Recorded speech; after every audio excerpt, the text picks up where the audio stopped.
एक गर्म पानी भैया को बोल देना कि टाइमली ले आए, मेरे पास अभी ग्रीन टी तो है ही।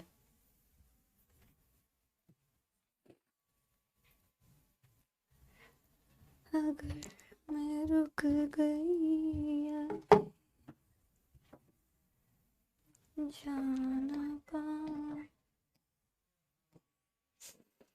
यही कहूंगी तुम सदा कि दिल अभी। दो पर्पल कलर का हम क्या करें।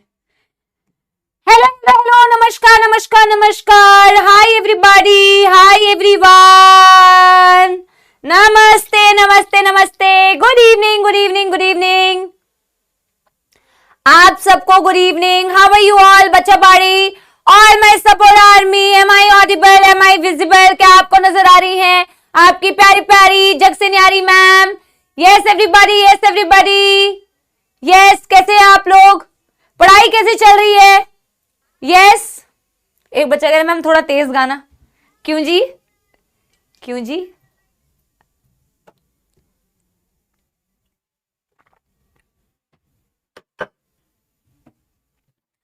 बढ़िया हो, बहुत शानदार बेटा, बहुत ही बढ़िया, बहुत बढ़िया बहुत बढ़िया। तो आप लोगों की शानदार परफॉर्मेंस थी पिछले PYQs में ये, तो उसके लिए भी बहुत बहुत बधाइयां कि आप लोगों ने बहुत अच्छा परफॉर्म किया है बच्चों, ठीक है।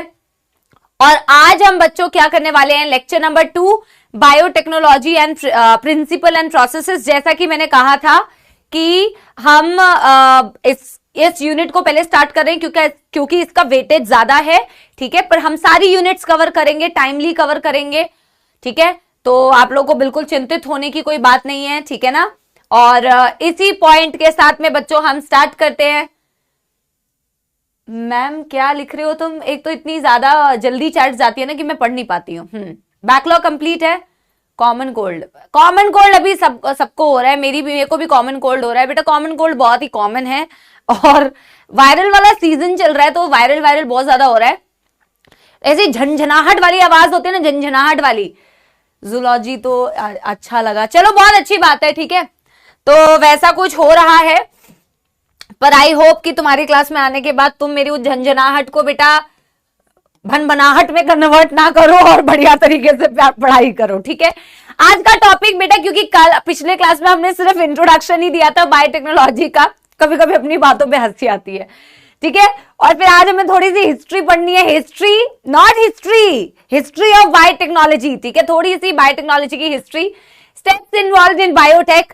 जैसा कि मैंने आप लोगों से कहा था कि आज की कक्षा में बच्चों, आज की जो क्लास है, आज की जो क्लास नहीं है, ये जो चैप्टर है, पानी याद से पानी, ओके। तो क्या बोलते हैं, ये जो चैप्टर है ना बच्चों, ये चैप्टर थोड़ा सा ना इट्स अ चैप्टर जो वक्त के साथ साथ और बेहतरीन होता जाता है।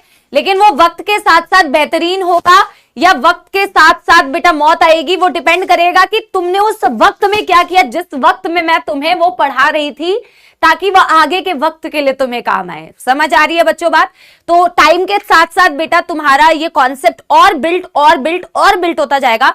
लेकिन आज की क्लास जो है बच्चों, वो बहुत ही इंपॉर्टेंट क्लास है। वो इसलिए इंपॉर्टेंट क्लास है क्योंकि आज हम जो पूरा बायोटेक्नोलॉजी है ना, उसके बेसिक्स जो है ना बच्चों, वो बेसिक्स हम पढ़ेंगे, ठीक है।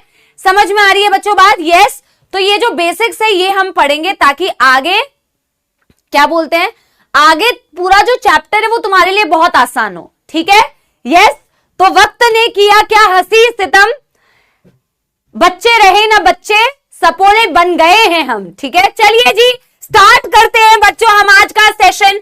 हमने पिछली क्लास में थोड़ा सा इंट्रोडक्शन दिया था बायोटेक्नोलॉजी का, और आज बेटा तुम बिल्कुल पेशेंस के साथ में, it's a beautiful chapter, like I told you guys कि बच्चों ये चैप्टर तुम्हें बहुत पसंद आने वाला है। तुम्हारे क्वेश्चंस भी सारे बनेंगे इस चैप्टर में से, 100% गारंटी, ठीक है। और बेटा ये चैप्टर बहुत इंटरेस्टिंग है, बहुत मॉडर्न चैप्टर है, मतलब अ काइंड ऑफ चैप्टर जो तुमको पसंद आना चाहिए, ठीक है। समझ आ रही है बच्चों बात? बायोटेक्नोलॉजी बेटा देखो ऐसा नहीं है कि कुछ नया नया है, इसमें कुछ नई चीजें डेफिनेटली इंक्लूड हुई है रिसेंट टाइम्स में। अगर मैं बायोटेक्नोलॉजी की आम भाषा में एक वो करूं, तुम आई फ्लू क्यों लिख रहे हो? तुम आई फ्लू किसके लिए लिख रहे हो? मेरे लिए लिख रहे हो क्या? मेरे को आई फ्लू नहीं है भाई, तुम्हें कैसे लग रहा है मेरे को आई फ्लू है? मेरे को एक बार चेक करने दो, मेरे को कहां है?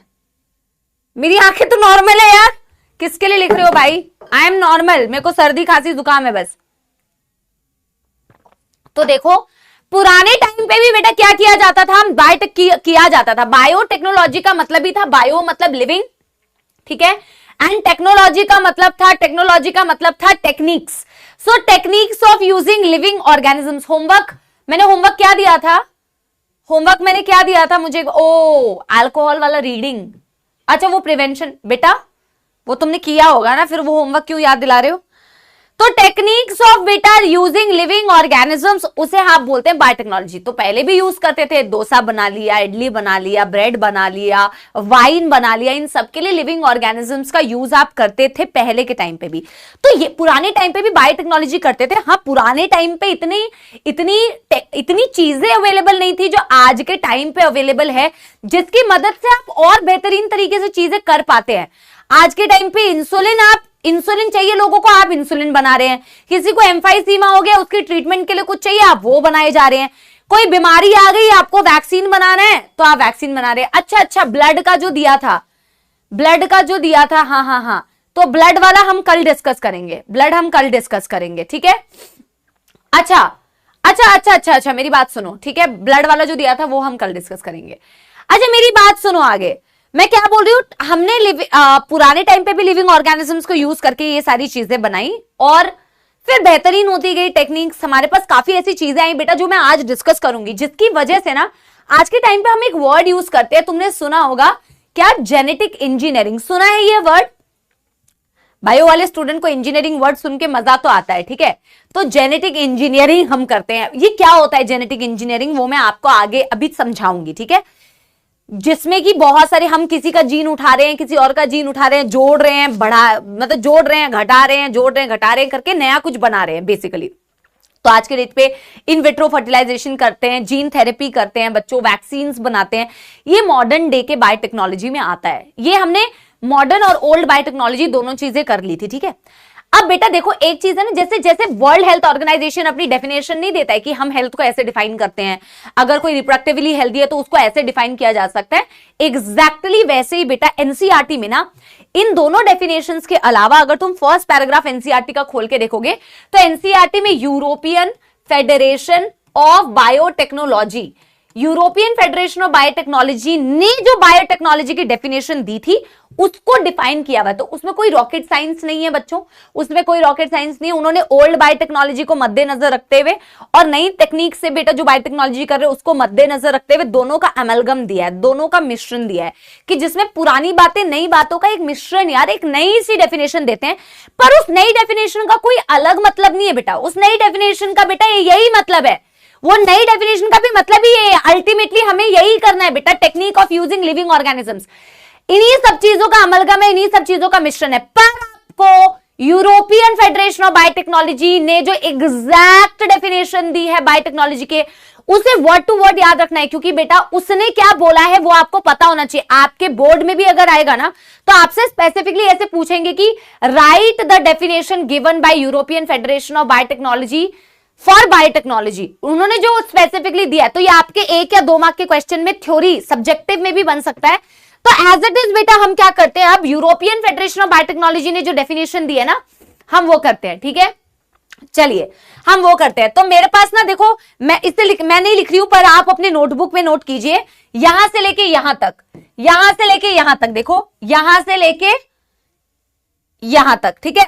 मैं आपको बता देती हूं, देखो ऐसे करके लिखो, The European Federation of Biotechnology, that is EFB, has given a definition of biotechnology that encompasses both the traditional view, मतलब पुराना view, and the modern molecular biotechnology।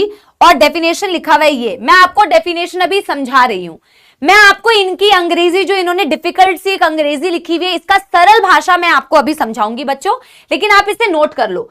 ये आपके बोर्ड्स के लिए भी ना, सब्जेक्टिव के लिए भी इंपॉर्टेंट है, ये आपके सब्जेक्टिव के लिए भी इंपॉर्टेंट है। आपके सब्जेक्टिव में 2 मार्क्स का क्वेश्चन इससे बन सकता है, ठीक है? ठीक है, चलिए जी लिखिए इसको एक बारी बच्चों, इसको एक बारी लिखिए जी। हाँ मैं इसको अभी समझाऊंगी, पर अगर आप लिखोगे ना फिर आप सुनोगे नहीं, इसीलिए आप पहले इसे नोट करो फिर मैं लिखूंगी, ठीक है।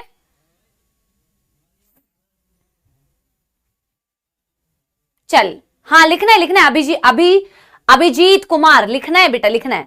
खुशी ओके बच्चा, लिख लो बच्चों इससे पहले, फिर मैं अभी आपको समझाऊंगी। ये ऊपर ना बेटा वही मैं ये रीड तो कर ही दूंगी आप लोगों के लिए, ये जो हमने पिछले क्लास में पढ़ा था ये वही है, ठीक है। बिल्कुल ध्यान से आगे आने वाले टॉपिक्स पढ़ना बेटा, इट्स अ ब्यूटीफुल टॉपिक। और उसको जितने अच्छे से बेटा देखो यार, जो जब समझ में आती है ना चीजें तो क्लास इंटरेस्टिंग लगती है खुद ही को। हमारा पढ़ाना तो ठीक है भैया, सब बढ़िया पढ़ाते हैं, लेकिन सब कोई अच्छा पढ़ाता है बेटा, ठीक है। लेकिन पता है मजा कब आता है, जब आप ऑफ कोर्स अगर मैं आपको भले ही वैसे भाई ऑडियंस भी तो बेटा अलग अलग टाइप की बैठी है ना, अब अगर आप समझे ही ना चीजों को, बातें करें चैट्स करें तो फिर आपको समझ नहीं आएगा। तो आप चीज को ना बैठ के थोड़ा अच्छे से समझने की कोशिश करना, समझोगे तो मजा आएगा, है ना। फिर आपको जानने में और इंटरेस्ट आएगा। और अगर नहीं समझोगे बेटा, टाइम पास करोगे तो फिर आगे बढ़ते जाओगे तो मौत आएगी। बिल्कुल ध्यान से सुनना, ठीक है। ये पूरा लिखना है क्या? यस। खुशी यहां से लेके यहां तक। अब बेटा मैं आपको समझाऊं, हेडिंग क्या दे कृष्णा? बेटा हेडिंग यही है कि हम बायोटेक्नोलॉजी की, जैसे पिछले दिन हमने डेफिनेशन लिखी थी, आज हम एक नई डेफिनेशन लिख रही है मतलब लिख रहे हैं, ठीक है। अब देखो बेटा मैं आपको समझाती हूं कि इनकी डेफिनेशन भी वही है, सेम वही डेफिनेशन है कि हम लिविंग ऑर्गेनिजम्स को यूज कर रहे हैं और हम अपने फायदे के लिए कोई ना कोई प्रोडक्ट बना रहे हैं। ऑफ कोर्स हम अपने फायदे के लिए तो बना रहे हैं। वैक्सीन बना रहे हैं तो किसका भला हो रहा है? अपना ही भला हो रहा है। ड्रग्स बना रहे हैं कोई, किसका भला हो रहा है? अपना ही भला हो रहा है। किसी बीमारी की स्टडी कर रहे हैं तो कुछ बना रहे हैं, या जीन थेरेपी कर रहे हैं या इंसुलिन बना रहे हैं, क्या कर रहे हैं? कोई सर्विस तो दे रहे हैं, कोई प्रोडक्ट ही तो बना रहे हैं, राइट। अब देखो इन्होंने क्या किया है, integration of natural sciences and organisms. Integration का क्या मतलब होता है? इंटीग्रेशन मतलब जुड़ना, मिलना, अमलगम। नेचुरल साइंसेस जो हमारे पास अवेलेबल है, बायोलॉजिकल साइंसेस जो हमारे पास अवेलेबल है, किसके साथ में जोड़ रहे बेटा? उस नेचुरल साइंस को ऑर्गेनिजम्स के साथ में। आप उन्हीं का तो यूज कर रहे हो ना बेटा, ऑर्गेनिजम्स का ही तो यूज कर रहे हो। कंप्लीट ऑर्गेनिज्म का यूज कर सकते हो जैसे पुराने टाइम पे यूज करते थे कोई प्रोडक्ट बनाने के लिए, या फिर पर्टिकुलरली किसी सेल्स का यूज कर लो, या पार्ट्स देयर ऑफ किसी उसके पार्ट का यूज कर लो, या मॉलिक्यूलर एनालॉग। मॉलिक्यूलर एनालॉग का मतलब है बेटा कि आप ऐसी कोई चीज यूज कर लो जो किसी ऑर्गेनिज्म के अंदर बनती है पर उसे आप लैब में सिंथेसाइज कर रहे हो, ठीक है। कोई भी मॉलिक्यूलर एनालॉग मतलब आप ऐसी चीज की बात कर रहे हो बच्चों जैसे इंसुलिन, यानी ऐसी चीज जो आप नेचुरली देखते हो कि किसी ऑर्गेनिज्म के अंदर बन रहा है और आप उसे आर्टिफिशियली भी बना सकते हो। Insulin is a common example, क्योंकि अब आगे हम पढ़ेंगे कि इंसुलिन ऑर्गेनिजम्स के अंदर ही तो बनता है, लेकिन आपने उसे लैब में सिंथेसाइज कर लिया। तो आपने उसे लैब में सिंथेसाइज कर लिया तो उसे आप मॉलिक्यूलर एनालॉग्स बोल सकते हो, ठीक है। तो आपने नेचुरल साइंसेस का इंटीग्रेशन किया, आपने ऑर्गेनिजम्स का यूज किया, आपने उनके या तो सेल्स का यूज किया, या फिर आपने उसके सिर्फ किसी पार्ट का यूज किया, आपने सिर्फ उसके किसी डीएनए का यूज किया, आपने उसके सिर्फ कोई जेनेटिक मटेरियल का यूज किया, या फिर आपने मॉलिक्यूलर एनालॉग्स का यूज किया। पर किया क्यों? आपने किया क्यों? For products and services. आप कोई भी बायोटेक्नोलॉजी करते क्यों हो? Obviously for product and services, किसी भी तरीके के प्रोडक्ट एंड सर्विसेज के लिए। कोई अलग मतलब नहीं है। दो बातें इसमें मद्देनजर रखना बहुत ज्यादा इंपॉर्टेंट है। एक कि आपको पूछा जाएगा EFB की फुल फॉर्म क्या है, ये आपके नीट एग्जाम के लिए भी इंपॉर्टेंट है, ये आपके बोर्ड्स के लिए भी इंपॉर्टेंट है बच्चों। मैं बार बार बोर्ड्स इसीलिए बोल रही हूं क्योंकि अभी सामने आने वाले दिनों में तुम्हारे बोर्ड्स के लिए प्रिपरेशन होगी तो तुम्हें एकदम मौत आती है।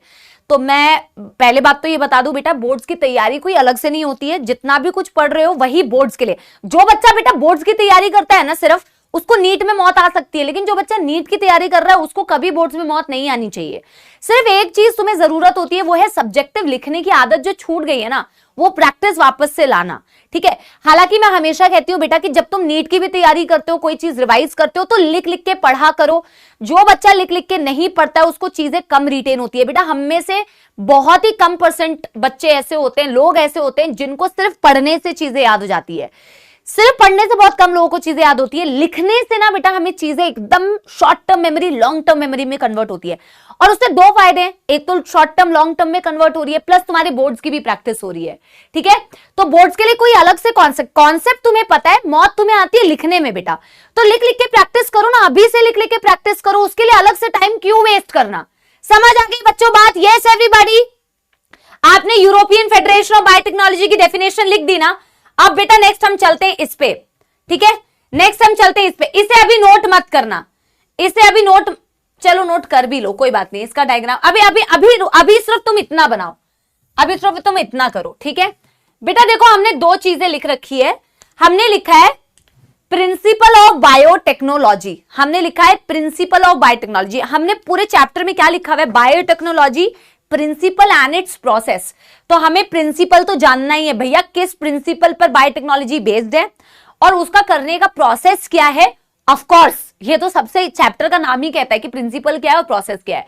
तो हमने बोला बायोटेक्नोलॉजी करने का दो प्रिंसिपल है, एक जिसे हम जेनेटिक इंजीनियरिंग कहते हैं, एक जिसे हम बायो प्रोसेस इंजीनियरिंग करते हैं। आप पहले ये फ्लो चार्ट ये ऐसे करके बनाओ, फिर हम बेटा जेनेटिक इंजीनियरिंग अलग से आपको बताऊंगी मैं, बायो प्रोसेस इंजीनियरिंग अलग से बताऊंगी, क्योंकि आपके पास यहां लिखने की जगह नहीं होगी, ठीक है।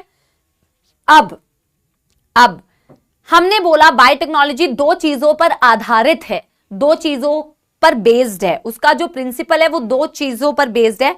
एक है जेनेटिक इंजीनियरिंग एंड दूसरी है बायो प्रोसेस इंजीनियरिंग। इसको अभी लिखना नहीं है बच्चों, फिर बोलना मत कि मैंने तुम्हें बताया नहीं, फिर मेरे को ही बेटा डांटोगे। चलो क्या बोलते हैं इसको, genetic engineering and bio process engineering. Bio process engineering को बच्चों हम केमिकल इंजीनियरिंग भी बोल सकते हैं, बायो प्रोसेस इंजीनियरिंग को बच्चों हम केमिकल इंजीनियरिंग भी बोल सकते हैं, ठीक है। अब मैं आपको एक एक करके बताती हूं कि ये होता क्या है।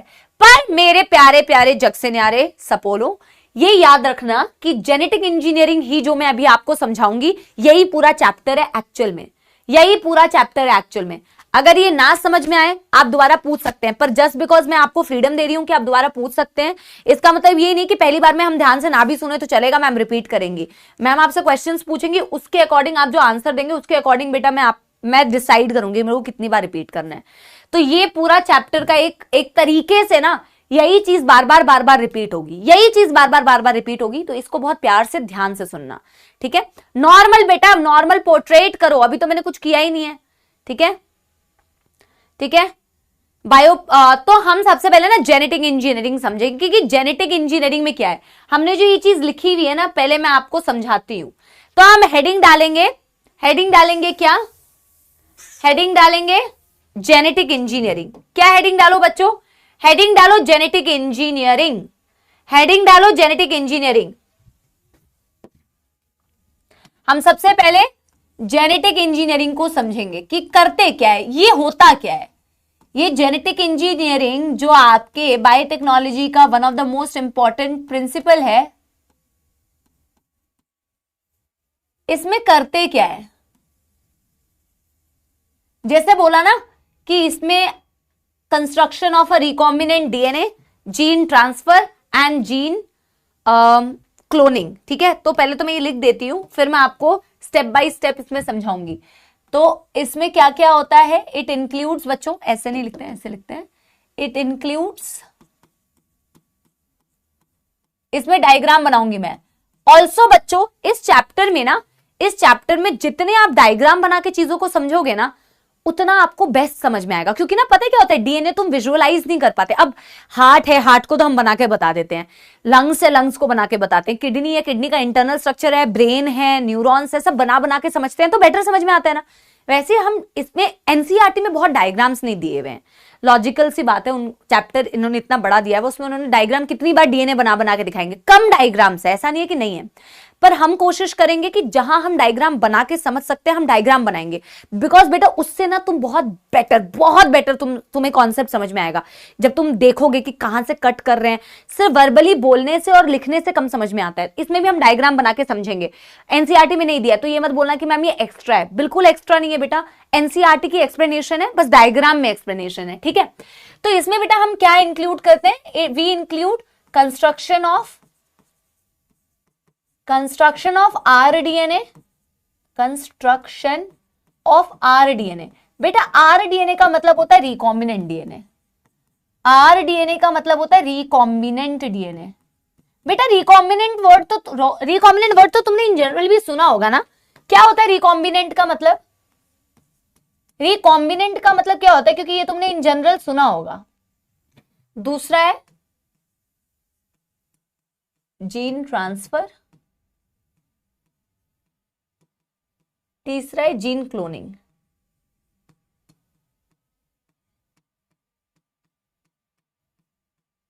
What is the meaning of recombinant?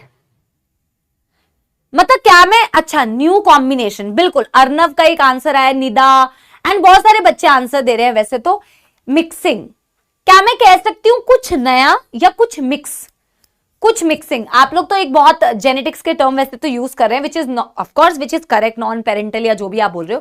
पर अगर मैं सरल भाषा में, अगर किसी को वो नहीं भी पता हो जेनेटिक्स, तो मैं क्या बेटा सिंपल भाषा में ये बोल सकती हूँ कि एक तरीके का मिक्स, एक तरीके का मिक्स या फिर कुछ नया। कैसे बोल सकते हैं? एक तरीके का मिक्स या फिर कुछ नया बोल सकते हैं,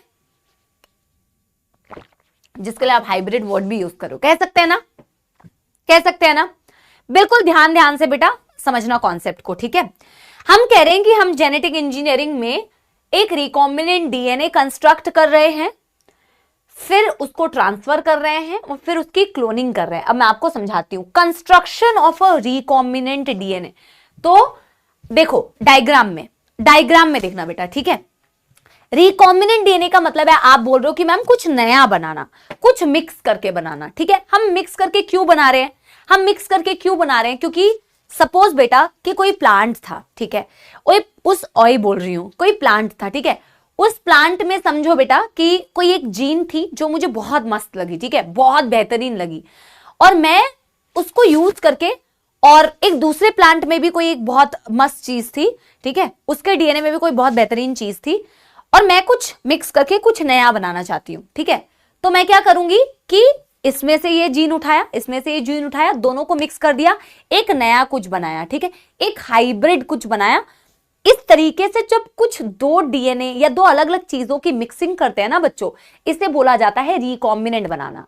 एक है कि किसी के अंदर डीएनए पड़ा है अलग, प्लाज्मिड्स है, तुमने प्लाज्मिड्स का नाम सुना है? What are plasmids?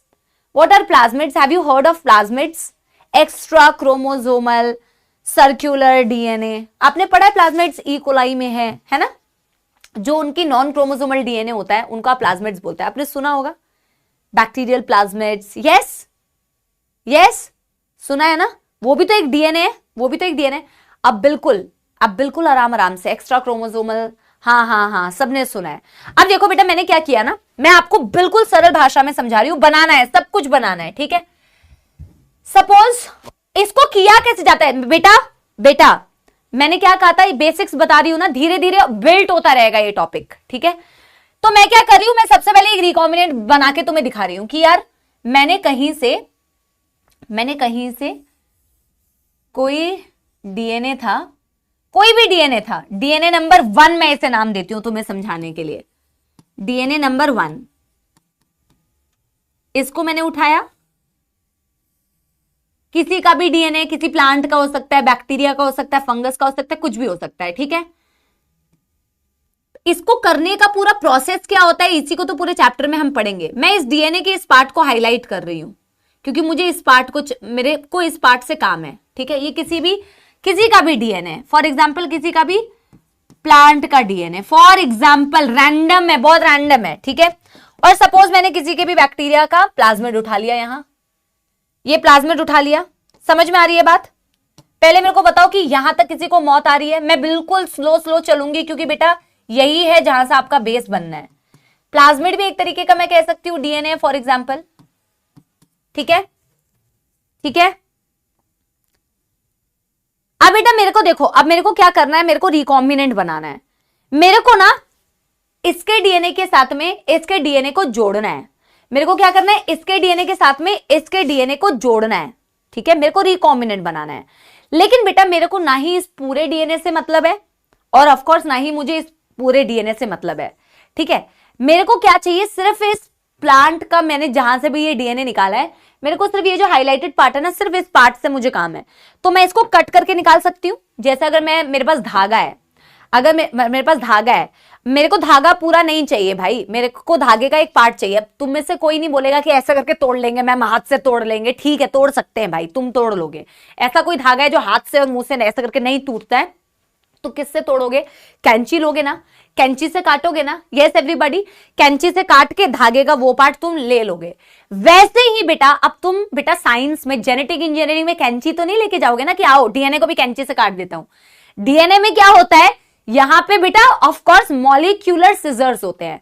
Molecular word use किया क्योंकि ऑफ कोर्स हम मॉलिक्यूलर मतलब हम जेनेटिक इंजीनियरिंग बायोटेक्नोलॉजी की बात कर रहे हैं, तो वहां पे हमें वहां पे जो सिजर्स यूज होते हैं काम उनका वही है, डीएनए को कट करना।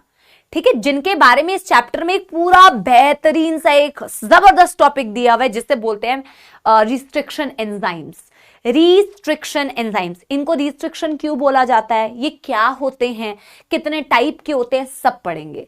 लेकिन मेरे को अभी क्या चाहिए कि यार मेरे को तो अभी फिलहाल मैं तुम्हें बेसिक समझाने के लिए बता रही हूं कि यार मेरे को ना सिर्फ इस पार्ट का काम है, तो मैं एक कैंची ले रही हूं। कैंची मतलब मैं मॉलिक्यूलर सिजर्स ले रही हूं जिन्हें हम रिस्ट्रिक्शन एंजाइम्स बोलते हैं। और इन सिजर से बेटा मैं क्या कर रही हूं, इसको यहां पे कट मारा, इसको यहां पे कट मारा और इसको कट करके मैंने निकाल लिया।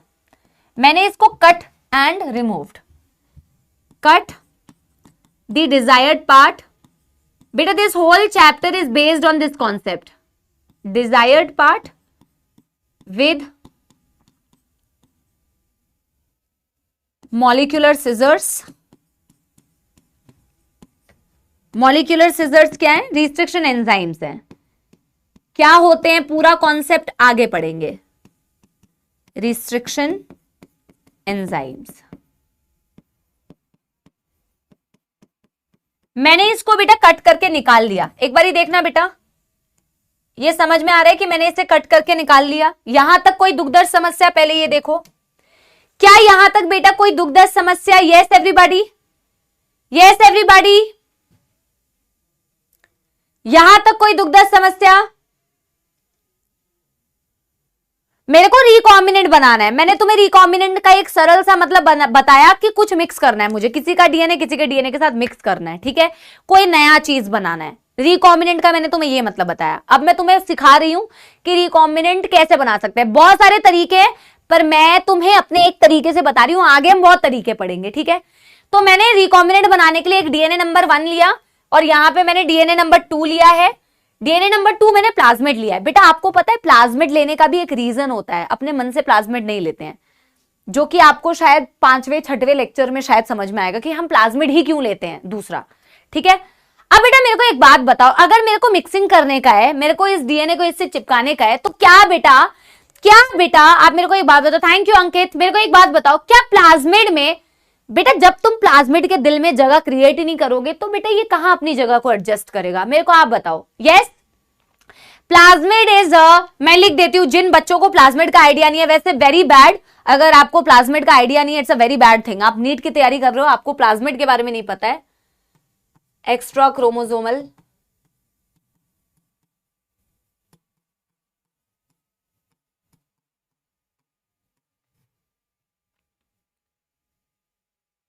सर्कुलर,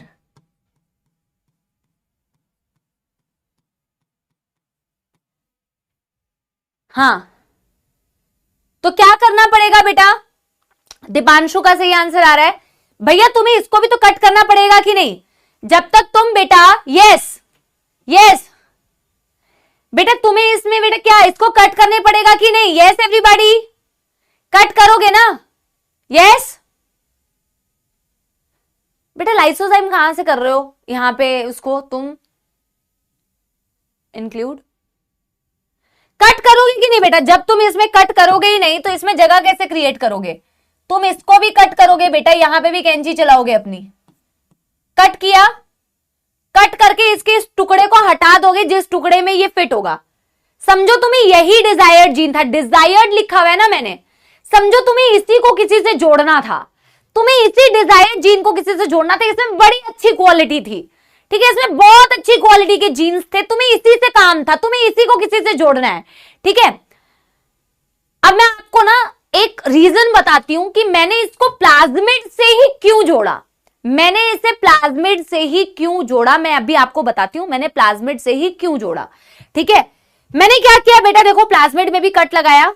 आपके मन में ये आ तो रहा होगा कि हमने प्लाज्मिड में ही क्यों जोड़ा है, तो मैं अभी आपको रीजन भी बता देती हूं। ठीक है, मैंने देखो इसको भी कट लगाया, इसको भी कट लगाया। अब कट लगा के बेटा इसकी शक्ल ऐसी दिख रही है, कट लगा के बेटा इसकी शक्ल ऐसी दिख रही है, समझ में आ रही है बच्चों बात? यस, बनाओ इसको एक बारी, बनाओ इसको एक बारी।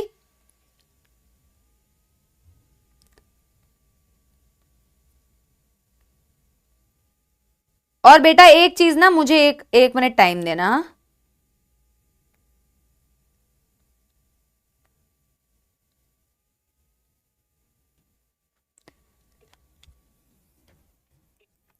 कट कर लिया हमने। प्लाज्मिड को क्यों यूज किया मैं अभी आपको बताती हूं, मुझे बस बेटा 1 मिनट टाइम दो।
बेटा आवाज आ रही है, आवाज आ रही है, आई एम सो सॉरी, आवाज आ रही है?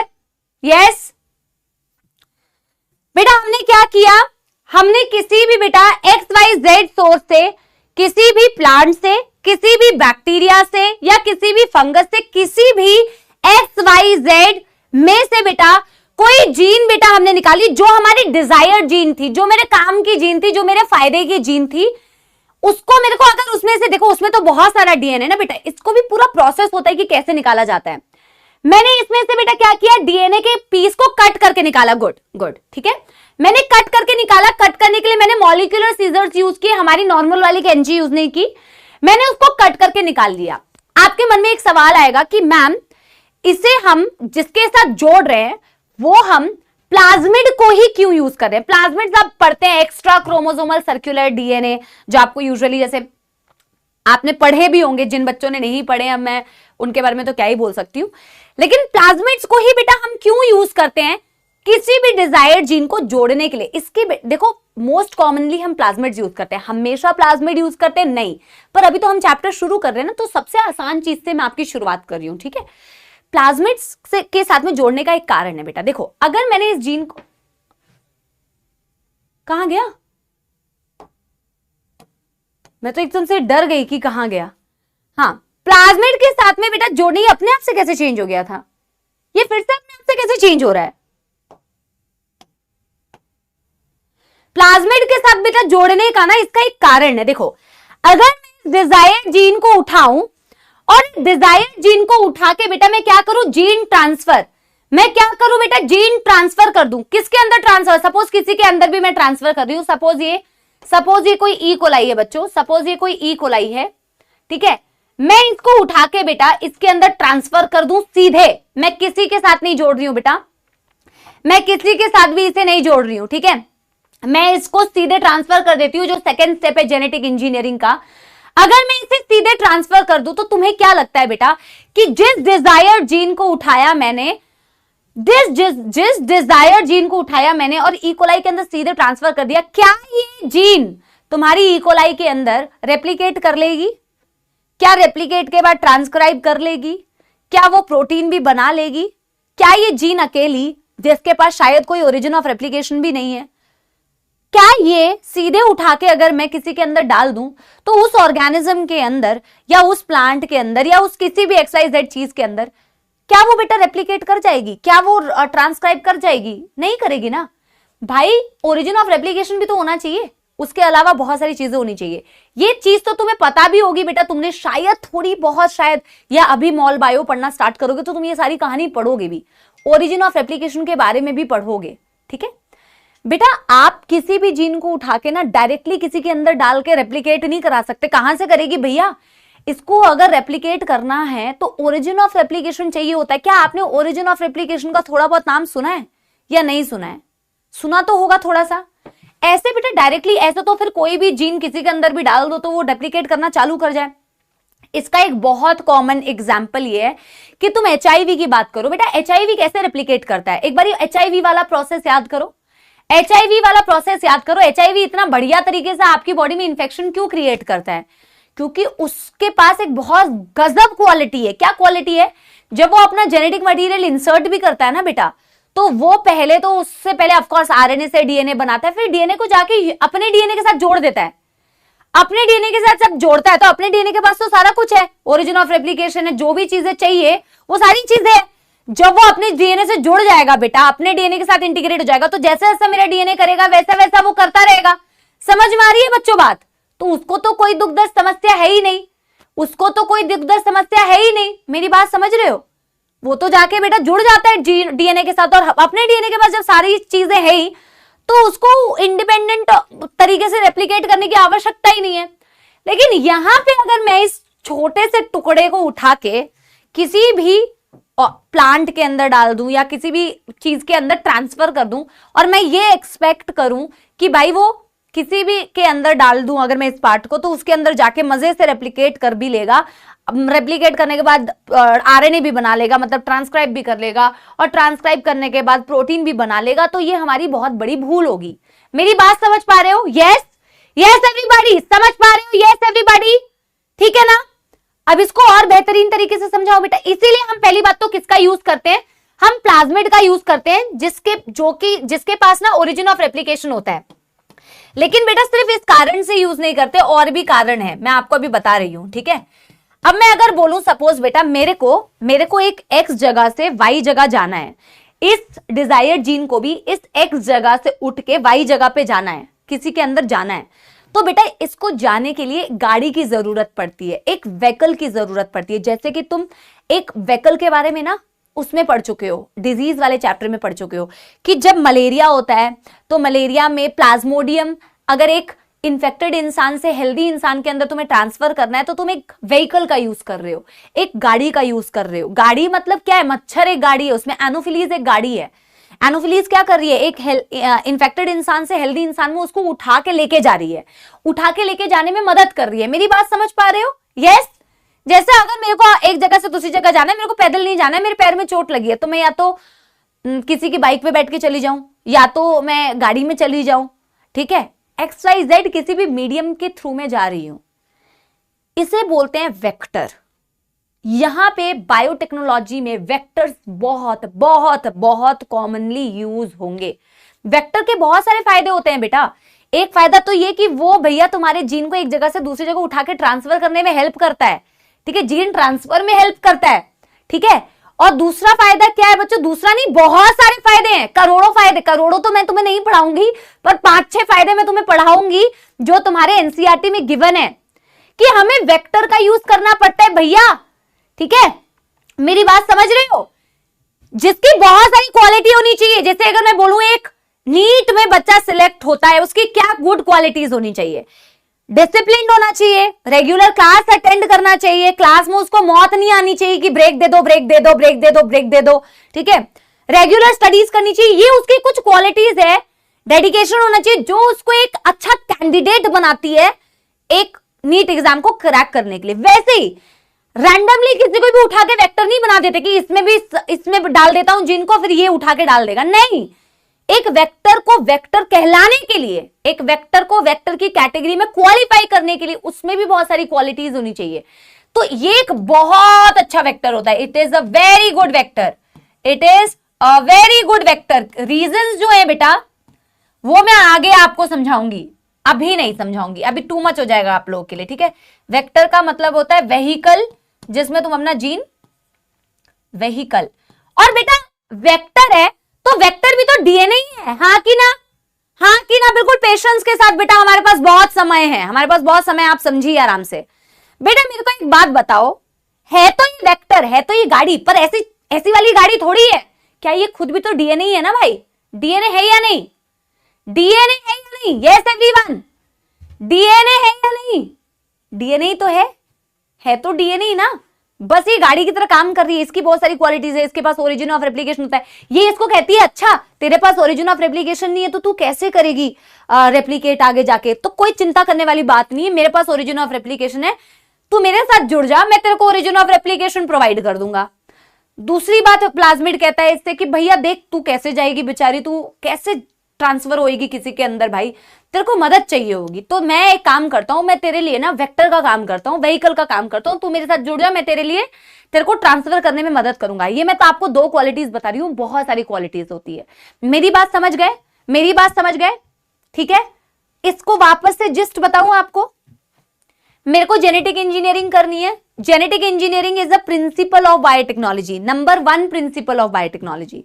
तो इसको करने के लिए बच्चों मेरे को 3 चीजें करनी है। मेरे को रिकॉम्बिनेंट डीएनए बनाना है, मेरे को जीन ट्रांसफर करना है, मेरे को जीन क्लोनिंग करनी है। इसमें बेटा सबसे पहले मैं कौन सी चीज कर रही हूं? मैं एक रिकॉम्बिनेंट डीएनए बना रही हूं। रिकॉम्बिनेंट का मतलब होता है कोई भी नई चीज बनाना, mix of something, mix of something. कोई भी डीएनए को आप नया नया नया कुछ बना रहे हो, ठीक है। यस, अब मैं नया कुछ बनाऊंगी तो मैं ऐसा थोड़ी है कि मैं मूर्ख हूं भैया कुछ भी बना रही हूं। डेफिनेटली मेरे को कोई काम की जीन मिली होगी जो मेरे बहुत काम की है, जिससे दुनिया में किसी को फायदा हो सकता है या किसी को कोई फायदा हो सकता है। वो जीन मैं कहीं से भी निकाल सकती हूँ भैया, किसी प्लांट के अंदर है, किसी बैक्टीरिया के अंदर है, किसी फंगस के अंदर है, वो किसी के अंदर भी हो सकता है। लेकिन मेरे को इस पूरे डीएनए से तो काम नहीं है भैया, मेरे को सिर्फ इस पार्ट से काम है। तो मैंने क्या किया, इस पार्ट को कट करने के लिए रिस्ट्रिक्शन एंजाइम्स का यूज किया, जो मॉलिक्यूलर सिजर्स होते हैं, इसको काट करके निकाल लिया। अब मैं सोच रही हूँ भैया मेरे को अपने काम की जीन तो मिल गई है, पर मैं इसको किसी के भी अंदर अगर ऐसे ही डाल दूंगी, जिसके अंदर भी डालूंगी, मतलब वो एक होस्ट होता है, भी मैं बताऊंगी, ठीक है। तो ये अपने अपने आप बेटा रेप्लिकेट तो नहीं कर लेगा, यानी कि मेरे को इसको किसी की मदद चाहिए, जिसके मदद से एक तो वो ट्रांसफर भी हो जाए और उसके मदद से वो रेप्लिकेट भी कर जाए। तो एक बहुत अच्छा ऐसा ही जो चीज की रिक्वायरमेंट हमें होती है वो होता है plasmid. Plasmid is a non chromosomal extra chromosomal बोल दो, ठीक है, सर्कुलर डीएनए जो तुम बहुत अच्छे वेक्टर की तरह जिसे तुम यूज कर सकते हो। और तुमने इस प्लाज्मिड को निकाला, अब तुमने इस प्लाज्मिड को यूज करना है एक गाड़ी की तरह, लेकिन तुम बेटा इसमें पहले इसमें स्पेस क्रिएट करनी पड़ेगी इसके लिए। तो तुमने इसको भी कट कर दिया, इसमें वो जगह क्रिएट कर दी जिससे कि तुम इसको इसके साथ में फिट कर जाओ। समझ में आ रही है बच्चों बात? Yes everybody, yes yes. अब बच्चा बाड़ी, अब हम क्या करेंगे बेटा, इसको जोड़ेंगे कि नहीं? तुम तो कहोगे बेटा नहीं जोड़ेंगे, पर हम तो कहेंगे कि हम जोड़ेंगे, ठीक है। जैसे कि हमारे पास बेटा आम जिंदगी में क्या होता है, गम। मैं वो वाले गम की बात नहीं कर रही हूं बेटा जो हमारे जिंदगी में बहुत भर भर के गम होता है, दुख दर्द और पीड़ा वाला गम नहीं। एक गम होता है ना, गम गोंद वाला गम। तो हम गम से चीजों को चिपकाते हैं, फेविकॉल से चिपकाते हैं, फेविस्टिक से चिपकाते हैं, ठीक है।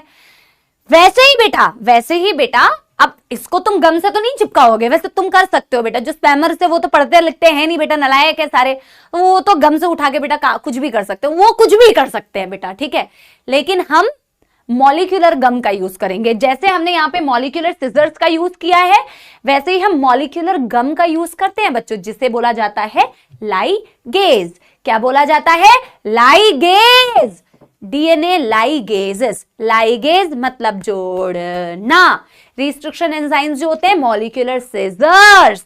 तो मैंने इसको उठाया, जोड़ दिया। देखो जी,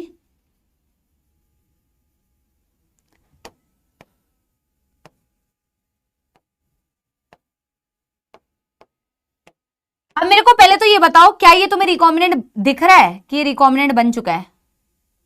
बहुत ही गंदा सा एक बना है ड्राइंग, इसको थोड़ी बेटर करते हैं। क्या तुम्हें दिख रहा है कि एक रिकॉम्बिनेंट बन चुका है? क्या तुम्हें दिख रहा है कि एक रिकॉम्बिनेंट बन चुका है? यस और नो, यस और no. These are joint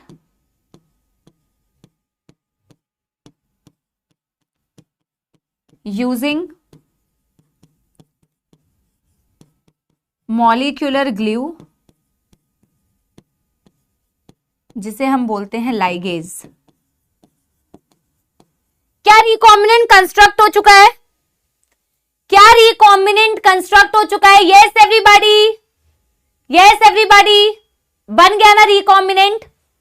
this is only the first step, this is the first step. Recombinant DNA बन गया, रिकॉम्बिनेंट डीएनए कुछ नया बन गया, ठीक है? यस। अब बच्चा पार्टी, अब आप मुझे बताइए, अब तुम इसे बेटा हवा में तो ग्रो करोगे नहीं, अब तुम इसे हवा में तो बेटा कहोगे नहीं कि हवा में बन जाइए अपने आप, इससे इसके ये अपनी कॉपीज बनाता रहे, ठीक है, और तुम्हें आगे इसकी कॉपी से डीएनए भी मिले, फिर आरएनए भी मिले। बेटा हवा में तो चीजें होंगी नहीं ना। ये जो रिकॉम्बिनेंट डीएनए बना, ये जो रिकॉम्बिनेंट डीएनए बना बेटा, इसको तुम्हें डेफिनेटली किसी होस्ट के अंदर डालना पड़ेगा। बहुत अच्छा है, अभी सुनो, बड़ा अच्छा एक याद आया मुझे। जैसे तुम मलेरिया में क्या कर रहे हो बेटा, प्लाज्मोडियम को मच्छर के अंदर तो लेके जाते हो, मतलब मच्छर तुम नहीं लेके जाते हो, मच्छर उसको अपने अंदर लेता है, लेकिन बेटा फर्दर उसकी डेवलपमेंट उस मच्छर की बॉडी के बाद उसकी फिर से लाइफ साइकिल बेटा स्टार्ट कब होगी? जब तुम उसे फिर से किसी होस्ट के अंदर डालोगे। यस और नो, यस और नो, समझ में आ रही है बात? होस्ट उसको होस्ट करता है, होस्ट, होस्ट वर्ड खुद चिल्ला चिल्ला के कह रहे हैं कि उसका काम क्या है। वेरी गुड एवरीबॉडी बेटा, शाबाश, very very nice, very very nice. ये मॉलिक्यूलर बॉम्ब क्या होता है?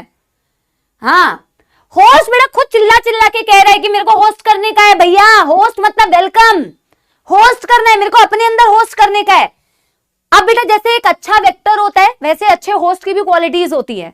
अब तुम्हें कोई घर में बुलाए, होस्ट तुम्हें बुलाए, कहे तुम खड़े रहिए, वहीं खड़े रहिए, अंदर आने की कोई जरूरत नहीं, पानी नहीं मिलेगा, खाना नहीं मिलेगा, वहीं खड़े, वो एक गंदा होस्ट हुआ ना बेटा। अच्छा होस्ट होगा जो तुम्हें घर बुलाएगा तो तुम्हारी बेइज्जती नहीं करेगा, ठीक है, तुमको वेलकम करेगा, बोलेगा सोफे पे बैठिए, चाय पानी पिए, ठीक है, तो इससे अच्छा होस्ट बोलते हैं। तो अच्छे होस्ट की भी बहुत सारी क्वालिटी होती है, पर अभी तो हम चैप्टर स्टार्ट कर रहे हैं तो मैं तुम्हें नहीं बताऊंगी, मैं तुम्हें सिर्फ एक एग्जांपल दे देती हूँ। जैसे ई कोलाई जो होता है ना बेटा, वो एक वेरी गुड होस्ट होता है, it's a very nice host. वो कहता है कि कोई तुम्हारी मदद नहीं करेगा, कोई बात नहीं, मैं तुम्हारी मदद करूंगा, तुम मेरे अंदर अपना जीन ट्रांसफर कर सकते हो भैया, मैं उसको अपने अंदर रेप्लिकेट करने में मदद करूंगा। So E coli is a very very very good host. समझ में आ रही है बच्चों बात? Yes everybody. तो रिकॉम्बिनेंट डीएनए बना लिया, सेकेंड स्टेप में हम क्या करते हैं, क्योंकि भैया ये ऐसे तो डेवलप नहीं करेगा ना, ऐसे फर्दर अपनी कॉपी थोड़ी बनाएगा, तो ये क्या करेगा बेटा, इसको तुम्हें ट्रांसफर करना पड़ेगा। जीन को ट्रांसफर करना ही जीन ट्रांसफर कहलाता है, जीन को ट्रांसफर करना ही जीन ट्रांसफर कहलाता है। तो इसको उठाओ और जीन को ट्रांसफर करो ना यार, इसको उठाओ और नंबर 2 स्टेप कर डालो, transfer into the host.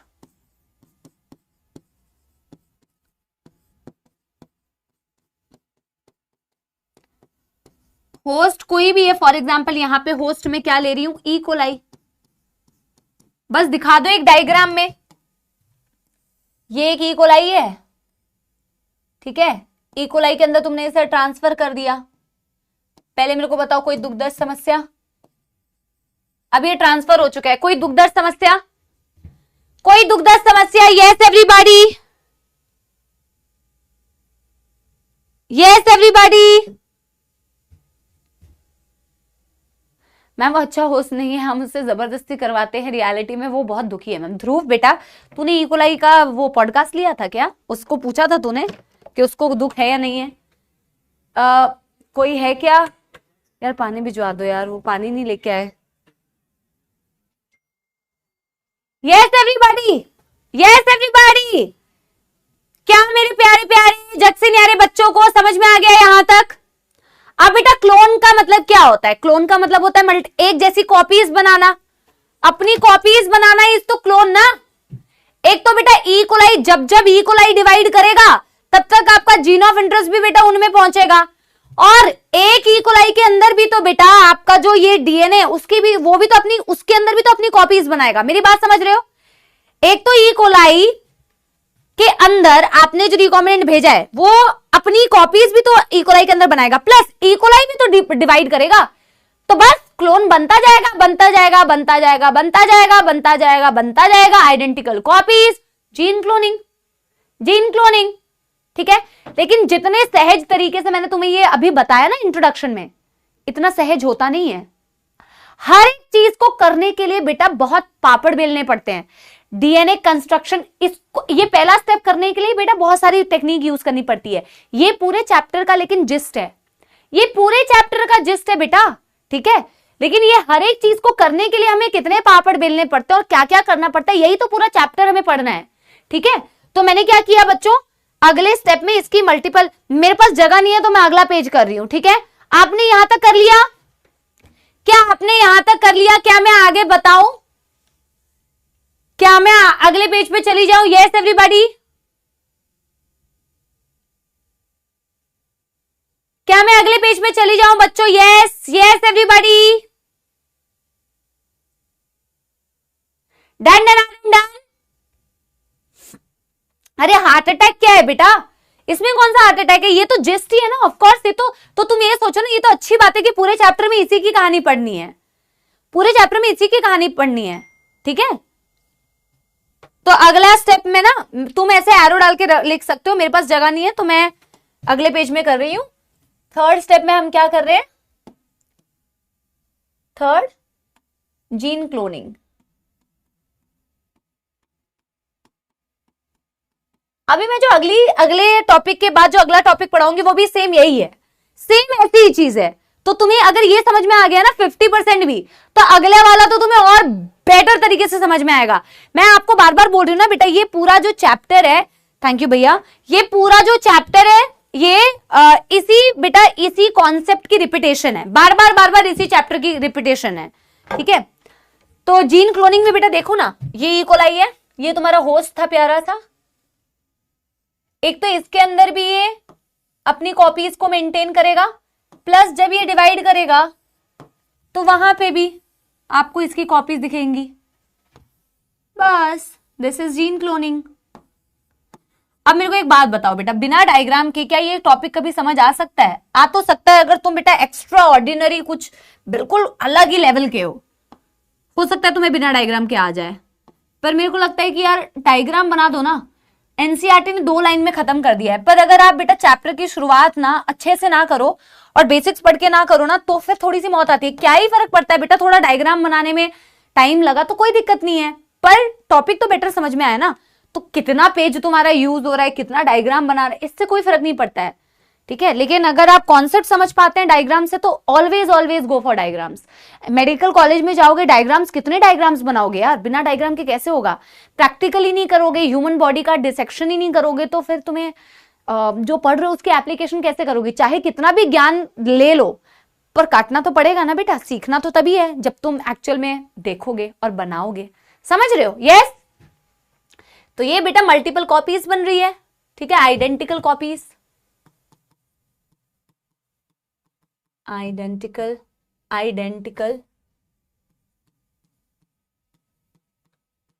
Copies of recombinant DNA. That's it. Done everybody. Yes. पहले ही काटा हुआ है आदमी को। अच्छा तू कौन है भैया क्लास में? बच्चा पढ़ रहा है कि कोई और पढ़ रहा है? पहले ही काटा हुआ आदमी को लिख भी कैसे रहा है? अब बेटा जी देखिए, हम जेनेटिक इंजीनियरिंग कर चुके हैं। जेनेटिक इंजीनियरिंग में हमने कहीं का जीन उठाया, किसी के जीन के साथ जोड़ के एक रिकॉम्बिनेंट बनाया। कैसे बनाया 10 बार समझा चुकी हूं। उसको हमें ऑफ कोर्स ट्रांसफर करना पड़ेगा, वरना आप किसके अंदर बेटा उसकी कॉपीज बनाओगे? तो उसको उठा के किसी होस्ट के अंदर ट्रांसफर करने को कहते हैं जीन ट्रांसफर। फिर जीन ट्रांसफर करने के बाद जब वो होस्ट बेटा अपने अंदर उसकी कॉपीज बनाएगा और जैसे जैसे वो डिवाइड करेगा तो और कॉपीज दिखेंगी, उसे जीन क्लोनिंग कहा जाता है। This is the basics of genetic engineering. But बेटा तुमने ये पूरी जेनेटिक इंजीनियरिंग करी और बेटा ना तुमने अपने आप को ना सैनिटाइज किया, ना अपने हाथों को सैनिटाइज किया, और जिस लैब में तुम ये काम कर रहे थे उसको तो तुमने सैनिटाइज किया ही नहीं। तो क्या होगा मेरे प्यारे प्यारे जग से न्यारे बच्चों, क्या होगा? ऐसा कार्य तुम कर सकते हो बेटा, तुम पे मेरे को पूरा भरोसा है। अगर तुमने ऐसा काम किया बेटा कि तुमने सारी चीजों में गंद फैला दी, तो तुमने अपने डिजायर्ड जीन के साथ साथ में करोड़ों अनडिजायर्ड जीन भी बेटा कहीं कहीं से जोड़ोगे। Because it is all about बिल्कुल स्टेराइल एनवायरमेंट मेंटेन करना। अगर तुमने स्टेराइल एनवायरमेंट मेंटेन नहीं किया तो डिजायरेबल के साथ साथ में करोड़ों नॉन डिजायरेबल जीन आ जाएंगे। फिर तुम सोचोगे भैया मेरे को तो देश का भला करना था, मेरे को तो कुछ अच्छा प्रोडक्ट बनाना था, पर ई का बन गया है। ठीक है, यानी कि बेटा तुम्हें ऐसा कार्य नहीं करना है। इसीलिए बायोटेक्नोलॉजी का दूसरा जो प्रिंसिपल होता है, जिससे बायो प्रोसेस इंजीनियरिंग बोलते हैं या केमिकल इंजीनियरिंग बोलते हैं, the meaning of chemical engineering is maintenance of a sterile environment so that only and only desirable gene can be cloned। Undesirable gene भी बेटा उसमें अपना वो ना उधम ना मचाए, इसीलिए तुम्हें उसको स्टेराइल एनवायरमेंट को मेंटेन करना है। समझ में आ गई बच्चों बात?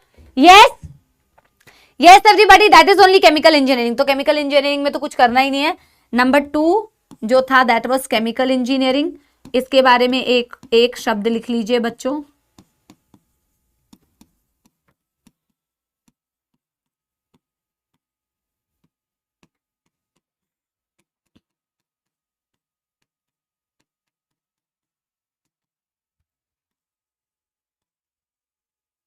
तो इसमें हम 2 शब्द इसके बेटा बारे में लिखना चाहेंगे। Maintenance of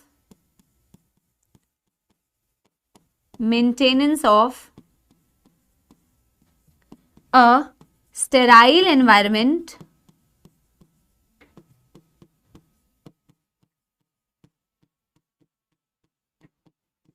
while performing genetic engineering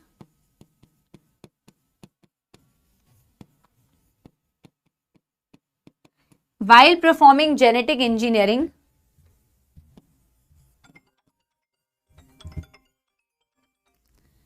performing genetic engineering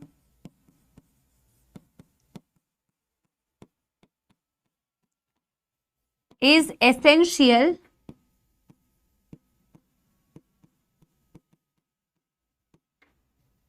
so that no contamination occurs। No contamination occurs। ठीक है जी,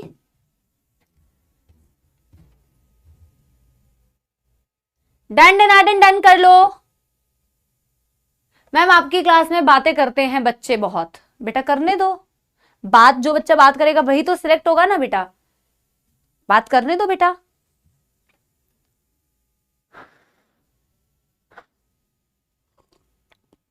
आप भी तो मेरे को वही इंफॉर्मेशन देके आप भी तो बात ही कर रहे हो ना, देखा जाए तो। आपने मुझे एक ऐसी इंफॉर्मेशन दी जिस इंफॉर्मेशन का कोई काम नहीं है बेटा। करने दो बातें, जिसको करना है, जिसको बातें करनी है, जिसको जो करना है करे। कंपटीशन ही तो कम हो रहा है तुम लोगों का। अब चाहे बच्चा बात करे बेटा, चाहे बच्चा स्पैम करे, मैं क्या कर सकती हूँ बेटा। मेरे जो जेन्युइन बच्चे पढ़ रहे हैं मैं उनके लिए ज्यादा कंसर्न हूँ बेटा। मुझे लगता है जिसको बात करनी है वो बात करे, जिसको स्पैम करनी है वो स्पैम करे। हाँ, अगर कोई जेन्युइन बच्चा डिस्ट्रैक्टेड होता है उसे समझाना मेरा काम है। पर अगर कोई ये सोचता है कि वो कुछ भी बोल के, मैं शुरुआत से देखती हूँ कुछ बच्चे बहुत स्पैम करते हैं और सोचते हैं कि गुस्सा आ जाएगा मैम, मेरे को गुस्सा आ जाएगा। तो बेटा I am done with all the गुस्सा। अब मेरे को कोई गुस्सा नहीं आएगा बेटा। पढ़ाई करो, पढ़ने दो, और ठीक है जो सिलेक्ट होने वाला बच्चा है वो सिलेक्ट होगा यार। ठीक है, कोई गुस्सा वुस्सा नहीं आएगा। चलिए लिखिए जी, यस एवरीबॉडी। गुस्सा आना तो उस दिन जिस हिसाब की स्पैमिंग हो रही थी उस दिन गुस्सा आता मेरे को, लेकिन ठीक है योगा। ठीक है चलिए जी, हाँ बेटा लिख चुके हैं, प्रिंसिपल ऑफ बायोटेक्नोलॉजी लिख चुके हैं। Yes everyone, principle of biotechnology, genetic engineering and वो केमिकल इंजीनियरिंग कर चुके हैं। अब बेटा हम कुछ ना, एक तो हिस्ट्री की बात करेंगे कि पहली बार रिकॉम्बिनेंट डीएनए किसने बनाया, कब बनाया, कैसे बनाया, व्हेन, हाउ, किसने, हु, ठीक है, when, how and who made the genetic made the first recombinant DNA, ये आप कर चुके होंगे राइट। एक तो हम उसकी हिस्ट्री के बारे में पढ़ेंगे, और इनिशियली एनसीईआरटी ने ना कुछ पॉइंट्स दिए हुए हैं कि ट्रेडिशनल जो हम हाइब्रिडाइजेशन टेक्निक करते थे, पहले के टाइम पे जो बेटा हाइब्रिडाइजेशन टेक्निक करते थे, हाइब्रिड बनाते थे, मतलब कुछ नया बनाना, उस समय और आज के जेनेटिक इंजीनियरिंग में क्या फर्क है, तो बस उसके बीच में मैं जो एनसीईआरटी ने पॉइंट्स कहे हुए हैं वो मैं बताऊंगी। और हिस्ट्री मतलब जो पहली बार रिकॉम्बिनेंट डीएनए बनाया गया था वो कैसे बनाया गया था, किसने बनाया गया था, हु, व्हेन एंड हाउ, ठीक है, इसके बारे में थोड़ा सा डिस्कस करेंगे। चलो, तो एक है बेटा traditional hybridization technique versus genetic engineering. तो अब देखो एक बहुत आम सी बात है बेटा, बहुत आम सी बात है, ठीक है, WWH, हाँ, वेयर, हु, एच क्या है भाई, कुछ भी, ठीक है, हु, व्हेन, किसने, मैं क्यों बेटा ये कर रही हूं यार, देखो जब लिखेंगे तब लिख लेंगे ना, traditional hybridization technique versus genetic engineering. तो यार पहले के टाइम पे भी बेटा हाइब्रिड बनाए जाते थे, पर प्रॉब्लम ये थी ना बेटा, जब तक हमारे सिस्टम में रिस्ट्रिक्शन एंजाइम्स बेटा, अच्छा हाउ, WWH, वेयर नहीं, हु, व्हेन एंड हाउ, हाँ हाँ हाँ हाँ, ठीक है, ओके फाइन, ठीक है, जब तक हमारे बेटा सिस्टम में, हमारे साइंस में मॉलिक्यूलर सीजर्स नहीं आए थे तब तक हमें बड़ी मौत आती थी, जैसे तुम्हें आती है वैसे ही हमें तब तक बड़ी मौत आती थी। क्यों आती थी, जो हमें ट्रेडिशनल हाइब्रिडाइजेशन टेक्निक में आती थी, ठीक है, क्यों आती थी बेटा, क्योंकि ना हमारे पास ऐसा कोई माध्यम नहीं था जिससे कि, बनाना नहीं है अभी, ठीक है, मेरे को ये प्लांट में से डीएनए मिला, मेरे को पता है कि इसमें से ये जो है ना ये मेरे बड़े काम का है, लेकिन यार जब तक मेरे पास मॉलिक्यूलर सीजर्स नहीं है, ठीक है, तब तक मैं इस पार्ट को कट करके निकाल ही नहीं सकती हूं। जब मैं, क्या हुआ, मैंने कुछ गलत बोल दिया क्या, तो बेटा हाँ, सिस्टम क्यों लिख रहे हो, मैंने कुछ गलत बोल दिया है, छोड़ो ना यार, छोड़ो। जब तक मैं बेटा इस पार्ट को कट करके नहीं निकाल पाऊंगी, तो इवन इफ मेरे को ये पता हो ना कि इसमें बहुत अच्छी क्वालिटी का कुछ जीन है, मैं सिर्फ पार्ट से काम नहीं कर पाऊंगी, मुझे ये पूरा का पूरा जीन उठा के काम करना पड़ेगा। तो ट्रेडिशनल हाइब्रिडाइजेशन टेक्निक में बच्चों, ट्रेडिशनल हाइब्रिडाइजेशन टेक्निक में ना होता ये था कि डिजायरेबल के साथ साथ नॉन डिजायरेबल जीन्स भी बच्चों इंक्लूड हो जाते थे, because at that time there was no कैंची, मॉलिक्यूलर कैंची, there was no molecular scissors, so desirable and non-desirable both had to be included. But with the development of genetic engineering possible ही हो पाई। अगर आपसे कोई पूछे बच्चों कि genetic engineering क्यों possible हो पाई, तो आप बोलेंगे ma'am genetic engineering was made possible due to the discovery of molecular scissors, restriction enzyme. अगर वो डिस्कवर नहीं हुए होते तो जेनेटिक इंजीनियरिंग कभी पॉसिबल नहीं हो पाती। With the development of discovery of restriction enzymes, आप सिर्फ डिजायरेबल जीन को कट करते हैं, सिर्फ उनका यूज करते हैं, आपको नॉन डिजायरेबल यूज करने की जरूरत नहीं पड़ती। That is the difference between traditional hybridization technique and genetic engineering. समझ में आ गए मेरे प्यारे प्यारे जग से न्यारे बच्चों? तो एक बार इसको लिख लें, इसको एक बार लिख लें क्या बच्चों? यस। तो इसके बारे में हम लिखना चाहेंगे बेटा दो शब्द कि earlier during traditional hybridization technique,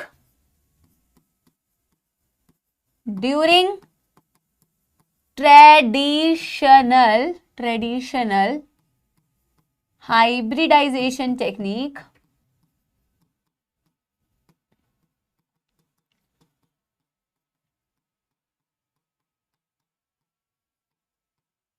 since there were no molecular scissors, no restriction enzyme लिख लो direct, no restriction enzyme, so desirable and non-desirable genes, desirable non-desirable मत लिखो, डायरेक्ट लिखो so non-desirable will also included, तो लिख तो वैसे भी सकते हो बट छोटे में निपटाओ, non-desirable was also included, was also included.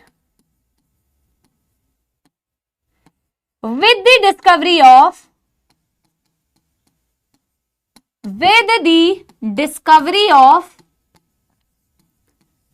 restriction enzymes,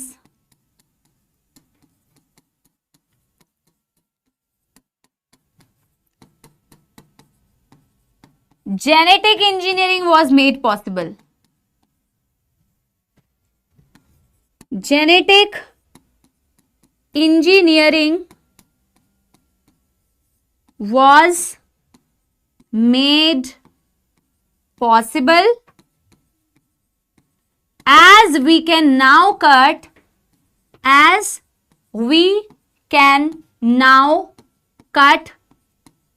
the specific gene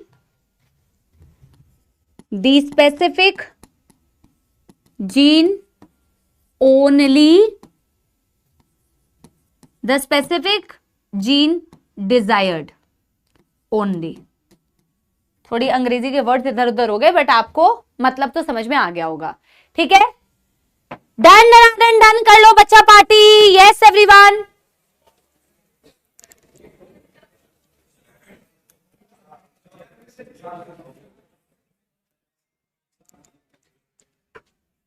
Done and done everyone, yes,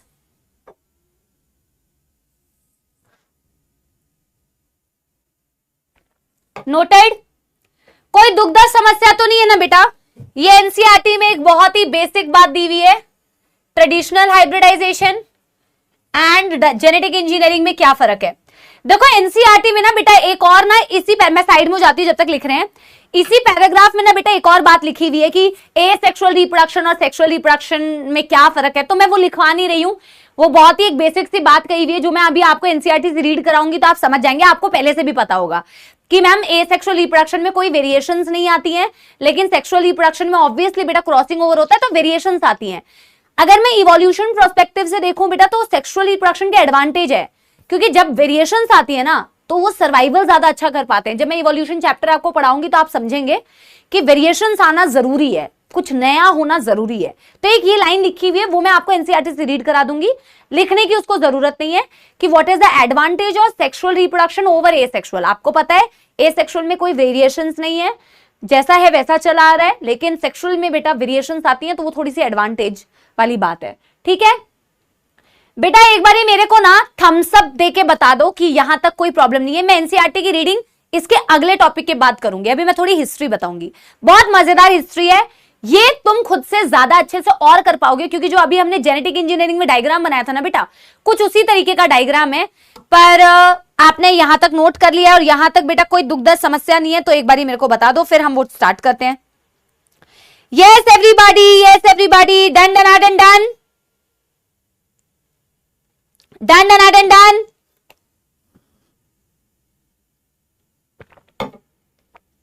और बहुत इंपॉर्टेंट भी है इस चैप्टर में, अगर चैप्टर के अंदर किसी साइंटिस्ट का नाम दिया हुआ है, बहुत शानदार, ये होती है बात, बहुत बढ़िया बच्चा वाड़ी, यस ठीक है। जोश एंड एनर्जी मेंटेन रहना चाहिए, टॉपिक एकदम क्लास में बेटा पढ़ के जाना है, क्लास में याद करना है। मैंने आपको बोला है ना बायो में तो स्पेशली कोशिश ये कीजिए कि मेरे को क्लास में ही याद करना है, मैं क्लास में इतना फोकस होकर पढ़ूंगी या पढ़ूंगा कि यार मेरे को ना बाद में ना सिर्फ 10 से 15 मिनट लगने चाहिए, ठीक है। History of first recombinant DNA, very important topic बेटा, वेरी इंपॉर्टेंट। आपसे पूछा जाता है पहला रिकॉम्बिनेंट डीएनए किसने बनाया, कब बनाया, कैसे बनाया, हु, व्हेन, हाउ। ठीक है, मेरे को भी याद हो गया, हु, व्हेन, हाउ, WWH। ठीक है, तो किसने बनाया, Stanley Cohen and Herbert Boyer. Stanley Cohen, Herbert Boyer. कब बनाया, 1972। तो तुम्हें क्या लगता है बच्चों की रिस्ट्रिक्शन एंजाइम 1972 के पहले डिस्कवर हुए होंगे या बाद में डिस्कवर हुए होंगे, जल्दी बताइए जी। यस यस, 1972 में Stanley Cohen and Herbert Boyer ने पहली बारी रिकॉम्बिनेंट डीएनए बनाया। तो किसने बनाया, कब बनाया तो हो गया, हाउ बनाया वो हम अभी पढ़ेंगे। ठीक है, यस ऑफ कोर्स पहले बनाया होगा, क्योंकि अगर 72 में पहला बना है तो जेनेटिक इंजीनियरिंग तो पॉसिबल ही तभी हो पाई जब रिस्ट्रिक्शन एंजाइम्स आए। और आप बेटा, जब मैं रिस्ट्रिक्शन एंजाइम का टॉपिक आपको पढ़ाऊंगी तो आपको तब समझ में आएगा कि 1963 में जितने भी लोग बेटा स्पैम करते हैं ना, ये या तो स्पैम कर रहे हैं जो ये कह रहे हैं कि बाद में, ठीक है, और या तो बेटा सच में इतने बड़े गधे हैं जो लिख रहे हैं बाद में। ठीक है, या तो बेटा वो बाद में लिखने वाले बच्चे सच में गधे हैं या स्पैमर्स हैं, वरना तो ये क्या ही बताया जाए। ठीक है, हाँ, तो 1963 में पहली बारी बेटा ये डिस्कवर किए गए थे, जिसकी हिस्ट्री मैं आपको बाद में बताऊंगी। अभी तो मैं आपको बता रही हूं पहला रिकॉम्बिनेंट डीएनए कैसे बना है। तो मैं क्या कर रही हूं बेटा, इसको मैं ना बोर्ड को 2 पार्ट्स में डिवाइड कर रही हूं। मैं राइट साइड में डायग्राम बना के बताऊंगी और लेफ्ट साइड में इसकी कहानी लिख रही हूं। ठीक है, चलो क्या लिखते हैं, Stanley Cohen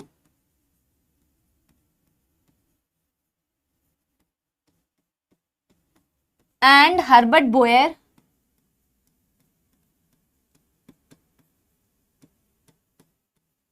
in the year बच्चों क्या, 1972। ठीक है, in the year 1972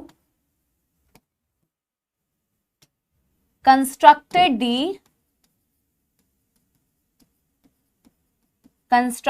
the first recombinant DNA. अब मैं ना बेटा पहले तो कैसे बनाया उसकी थ्योरी यहां पे लिख दे रही हूं और उसको बेटा मैं वहां पे समझाऊंगी। ठीक है, तो मैं यहां पे लिख रही हूं, दे constructed it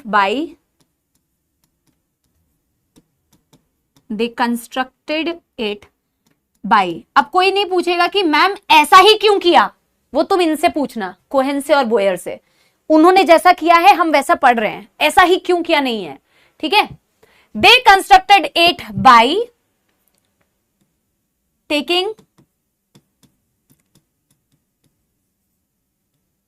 number 1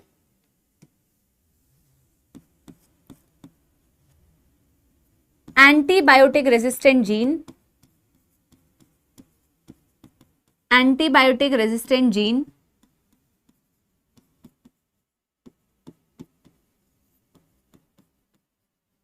from the plasmid of Salmonella typhimurium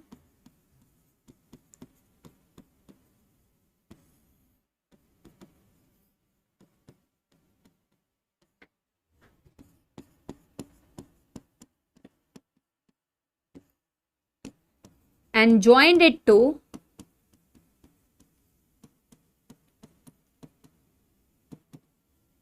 number 2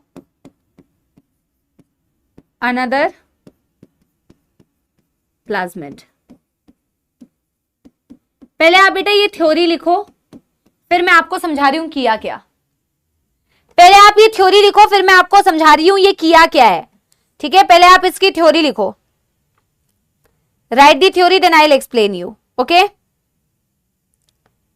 फटाफट से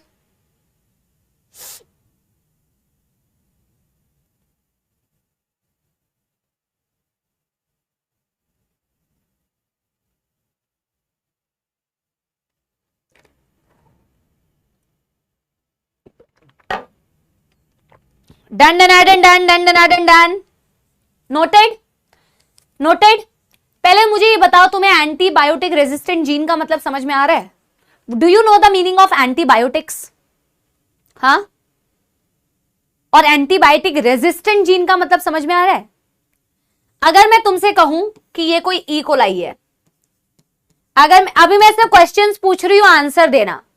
अगर मैं कह रही हूं कि ये कोई ई कोलाई है, इसके अंदर मैंने कोई एक ऐसी जीन डाली हुई है जो इसको पेनिसिलिन से बचा रही है। Penicillin is an antibiotic. अगर मैं कह रही हूं इसके पास पेनिसिलिन रेजिस्टेंट जीन है,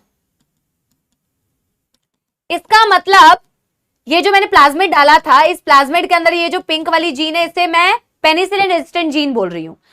तो मैं अगर आपसे ये पूछूं बच्चों, मेरे को आप आंसर देंगे मेरे को, ठीक है? आप मेरे को हाँ एंटीबायोटिक दैट किल, ठीक है। अगर मैं बोल रही हूं एक ई कोलाई नंबर 1 है ये, जिसके पास कोई एंटीबायोटिक रेजिस्टेंट जीन नहीं है, और ये मैं दूसरी ई कोलाई बोल रही हूं जिसके पास मैंने एक बाहर से प्लाज्मिड डाला हुआ है और इस प्लाज्मिड के पास एक पेनिसिलिन रेजिस्टेंट जीन है। आप मेरे को बेटा एक आंसर देंगे? मेरे को नहीं पता तुम्हारी क्लास में, देखो पोल तो बेटा, पोल की हालत तो भैया, हाँ फिर भी मैं कोशिश करती हूं, देखती हूं कि तुम्हारा चलता है कि नहीं। तो मुझे आंसर देना ऑप्शन 1 या ऑप्शन 2। एक जिसके पास कोई जीन कोई पेनिसिलिन रेजिस्टेंट जीन नहीं है, एक जिसके पास पेनिसिलिन रेजिस्टेंट जीन है। तो मेरे को एक बात बताओ बेटा, इन दोनों में से अगर मैं इन दोनों को डाल दूं पेनिसिलिन के अंदर तो कौन सी वाली सरवाइव कर जाएगी? ये डायग्राम अभी नहीं बनाना है, ये डायग्राम अभी नहीं बनाना है। अगर मैं इकोलाई 1 को भी पेनिसिलिन मीडियम में डाल दूं और इकोलाई 2 को भी पेनिसिलिन मीडियम में डाल दूं, तो कौन सी जो इकोलाई है वो जिंदा रहेगी? कौन सी इकोलाई है जो जिंदा रहेगी? इसी से आपको एंटीबायोटिक रेजिस्टेंट जीन का मतलब समझ में आ जाएगा। कौन सी इकोलाई जिंदा रहेगी मेरे प्यारे प्यारे जग से न्यारे बच्चों? ऑफ कोर्स ही बात है मैम, वही जिंदा रहेगी जिसके पास उससे बचने के लिए, उससे फाइट करने के लिए जीन्स हैं। तो जो भी बच्चा ए आंसर देना है ना, मैं क्या ही बताऊं, ठीक है? चलिए मैं स्टॉप करती हूँ पोल को और शो रिजल्ट करती हूँ, देखती हूँ तुम्हारी क्लास के बच्चों ने कैसा आंसर दिया है। 77% बेटा, पर ये जो नालायक बच्चे हैं ये 18% वाले, बेटा ये क्या है? ये तो टू ऑब्वियस सी बात है, जो बच्चे कमेंट्स में भी लिख रहे हैं टू इज ऑब्वियस। बेटा एक बात बताओ, जिसके पास रेजिस्टेंट जीन है, रेजिस्टेंट का मतलब बचने के लिए, जैसे मेरे पास स्पैमर्स के लिए रेजिस्टेंट बिहेवियर है तो मैं स्पैमर से बच सकती हूं, ठीक है? ई कोलाई नंबर 2, इसके पास मैंने एक ऐसी जीन दे दी है जो पेनिसिलिन के अगेंस्ट में रेजिस्टेंट है, यानी अगर मैं पेनिसिलिन डालूंगी तो वो मरेगा नहीं। अदरवाइज बेटा अगर उसके पास उसके लिए रेजिस्टेंट जीन नहीं होती ना तो ये पेनिसिलिन में मर जाता। मेरी बात समझ रहे हो? अगर यही नहीं समझ पाओगे तो फिर बना के बताऊंगी तो क्या समझोगे? ऐसे कोई भी एंटीबायोटिक कर सकते हो, स्ट्रेप्टोमाइसिन या एम्पीसिलिन, कोई भी एंटीबायोटिक का एग्जांपल ले सकते हो। एनसीईआरटी ने इसकी हिस्ट्री में ये दिया नहीं हुआ है कि कौन सी एंटीबायोटिक रेजिस्टेंट जीन थी, किसी एंटीबायोटिक का नाम नहीं दिया हुआ है कि जो एंटीबायोटिक रेजिस्टेंट जीन निकाली थी वो किस एंटीबायोटिक रेजिस्टेंट जीन थी, वो नहीं दिया है। सिंपल सी बात है, डायग्राम में समझना। कोई भी एंटीबायोटिक रेजिस्टेंट जीन है, नाम नहीं मेंशन किया हुआ है कि एम्पीसिलिन के लिए रेजिस्टेंट है या पेनिसिलिन के लिए रेजिस्टेंट है या स्ट्रेप्टोमाइसिन के लिए, नहीं दिया है तो नहीं पढ़ना है जबरदस्ती, ठीक है? यस।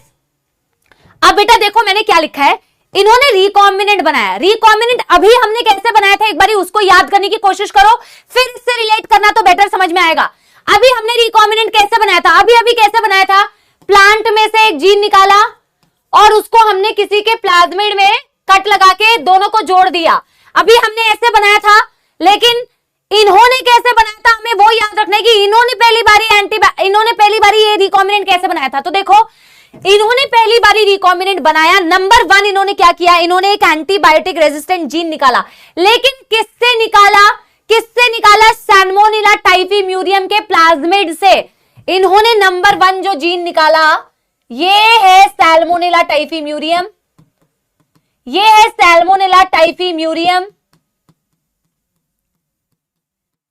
इन्होंने देखा कि इसके पास एक प्लाज्मिड है, इन्होंने देखा इसके पास एक प्लाज्मिड है और इस प्लाज्मिड के पास एक एंटीबायोटिक रेजिस्टेंट जीन है। ये इस सैल्मोनेला टाइफीम्यूरियम का प्लाज्मिड है और ये कोई भी एंटीबायोटिक रेजिस्टेंट जीन है जिसका नाम तुम्हें नहीं दिया है।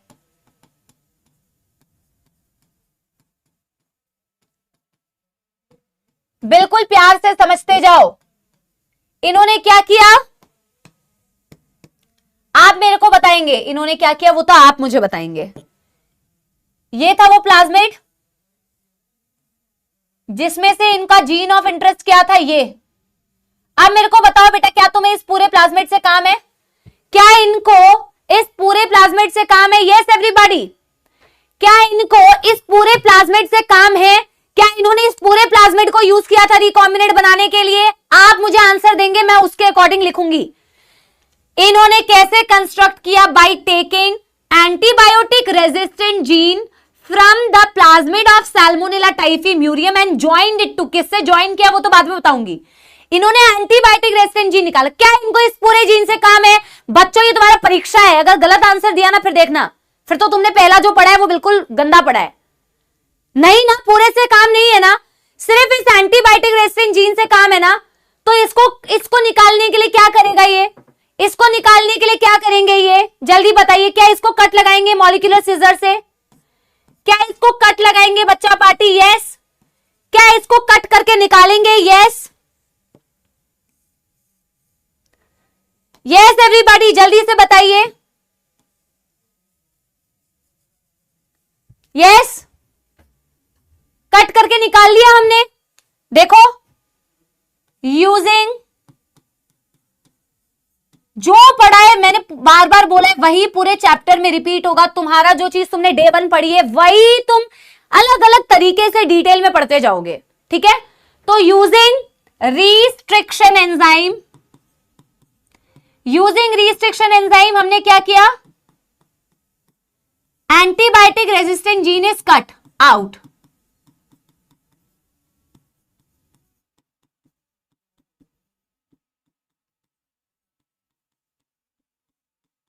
बेटा जो पहला मैंने तुम्हें समझाया था ना, उसमें और इसमें सिर्फ एक ही डिफरेंस है। उसमें ये और इसमें एक डिफरेंस ये है कि उसमें जो तुम्हें जीन चाहिए था वो तुमने किसी प्लांट में से निकाला था, उसमें तुमने किसी प्लांट में से निकाला था। मैंने तुम्हें समझाने के लिए प्लांट में से बता दिया है ना, नॉर्मल जीन बताया, प्लाज्मिड नहीं बताया था। प्लाज्मिड मैंने तुम्हें वेक्टर की तरह बताया था। यहां पे इन्होंने जो जीन इनको चाहिए थी वो भी प्लाज्मिड में से ही निकाली है। मेरी बात समझ रही हो? मेरी बात समझ रही हो? यस। बस इतना सा डिफरेंस है कि वहां पे तुमने प्लांट में से निकाला, यहां तुमने एक सैल्मोनेला टाइफी म्यूरियम के पास एक प्लाज्मिड था, जिस प्लाज्मिड के अंदर तुम्हारे एंटीबायोटिक रेजिस्टेंट जीन है, तुमने इसमें से इसको कट करके निकाला है। That is the only difference. Are you guys getting me? Yes. अब बेटा तुम मेरे को एक बात बताओ, अगेन बेटा तुम्हें रिकॉम्बिनेंट बनाना है, वुड यू नीड समथिंग? तुमने इसे किसके साथ जोड़ के रिकॉम्बिनेंट बनाया है? यस। किसके साथ जोड़ा है? आप सेकंड स्टेप खुद पढ़िए और सेकंड स्टेप पढ़ के आप मुझे कमेंट्स में आंसर बताइए कि आपने इसको किसके साथ जोड़ा है। देखिए यहां पे क्या लिखा है, and it is joined to another plasmid. Again बेटा just for your information, they have not mentioned कि किसके प्लाज्मिड में जोड़ा। एक्चुअल में ना बेटा ई कोलाई से प्लाज्मिड निकाला था, बट आपको कुछ भी फालतू का ज्ञान एक्स्ट्रा कुछ भी नहीं पढ़ना है, सिर्फ बोला है इसको एक प्लाज्मिड के साथ में जोड़ दिया है। आपने एक प्लाज्मिड वेक्टर के साथ में जोड़ दिया है। Yes everybody, am I making you all clear और नॉट? देखिए जी, ये नंबर 1 था, ये तुम्हारा नंबर 1 डीएनए है। अब तुम इसे नंबर 2 डीएनए के साथ जोड़ोगे, ये नंबर 2 डीएनए, ये number 1 DNA. Am I making some sense to you guys? ये वो प्लाज्मिड है जिसके, देखो ये भी एक प्लाज्मिड है, ये भी एक प्लाज्मिड है, ये भी एक प्लाज्मिड है। इस प्लाज्मिड में से तुमने एंटीबायोटिक रेजिस्टेंट जीन को कट करके निकाला है। ये तुम्हारी डिजायर्ड जीन है, ये तुम्हारी काम की जीन है, ये एंटीबायोटिक रेजिस्टेंट जीन है। Yes right. और इसको तुम एक गाड़ी के साथ में जोड़ रहे हो, बेसिकली एक व्हीकल के साथ में जोड़ रहे हो, एक वेक्टर के साथ में जोड़ रहे हो। अब बेटा तुम्हें इसके दिल में जगह क्रिएट करनी पड़ेगी कि नहीं करेगी? जरूरत पड़ेगी। क्या करोगे? अगेन बेटा मॉलिक्यूलर सिजर्स का यूज करोगे कि नहीं? क्या मॉलिक्यूलर सिजर्स का यूज करोगे कि नहीं? नहीं तो बेटा जगह कैसे बनाओगे? जगह तो बनानी पड़ेगी ना बेटा। दोनों में डिफरेंस देख रहे हो तुमने इस प्लाज्मिड का ये वाला हिस्सा काट के फेंक दिया है, इस प्लाज्मिड का सिर्फ ये हिस्सा लिया है, ये बाकी का फेंक दिया है, और इसको जोड़ने के लिए इसके अंदर बस एक स्पेस क्रिएट की है। यार it's a simple same repeated process again and again, there is nothing different. बस तुम्हें बेटा किसने क्या किया वो याद रखना है कि किसमें से एंटीबायोटिक रेजिस्टेंट जीन निकाली, किसमें से क्या किया, बस वो याद रखना है। That's it. ठीक है। तो मैंने इसको बेटा कट किया, कट करके इसके भी बेटा मैंने इसको देखो, इसकी शक्ल ऐसी दिखेगी, इसकी शक्ल ऐसी दिखेगी, बस इसकी शक्ल ऐसी दिख रही है। तो एक सेकंड, दूसरा कलर हो गया है, इसकी शक्ल ऐसी दिख रही है, राइट। बस दोनों को जोड़ने के लिए क्या करोगे, अब इन्होंने आगे बताया नहीं कि इन्होंने किससे जोड़ा है, पर अब इसको बेटा जोड़ने के लिए क्या करोगे, जोड़ोगे तभी तो रिकॉम्बिनेंट बनेगा कि नहीं, जोड़ोगे तभी तो रिकॉम्बिनेंट बनेगा। तो कैसे जोड़ोगे बच्चा पार्टी, गम से, जिंदगी ने जिंदगी भर गम दिए, बट यहां पे हमें वो वाला गम नहीं चाहिए, यहां पे हमें चाहिए मॉलिक्यूलर गम, यानी कि हमें चाहिए क्या, लाइगेजेस। यस एवरीबॉडी, बस तुम ही आंसर दे रहे हो। देखो मैंने तुम्हें बोला ही था बेटा कि at the end of the lecture you guys are going to understand. बस पेशेंस के साथ में सुनोगे ना तो बिल्कुल मौत नहीं आएगी, और पढ़ाई ढंग से करोगे। बस रिकॉम्बिनेंट बन गया, इस तरीके से इन्होंने रिकॉम्बिनेंट बनाया था, इस तरीके से इन्होंने रिकॉम्बिनेंट बनाया था। आगे क्या तुम खुद नहीं सोच पा रहे कि इन्होंने क्या किया होगा, बताओ आगे इन्होंने क्या किया होगा, आगे इन्होंने क्या किया होगा, बताना जरा बेटा। यस,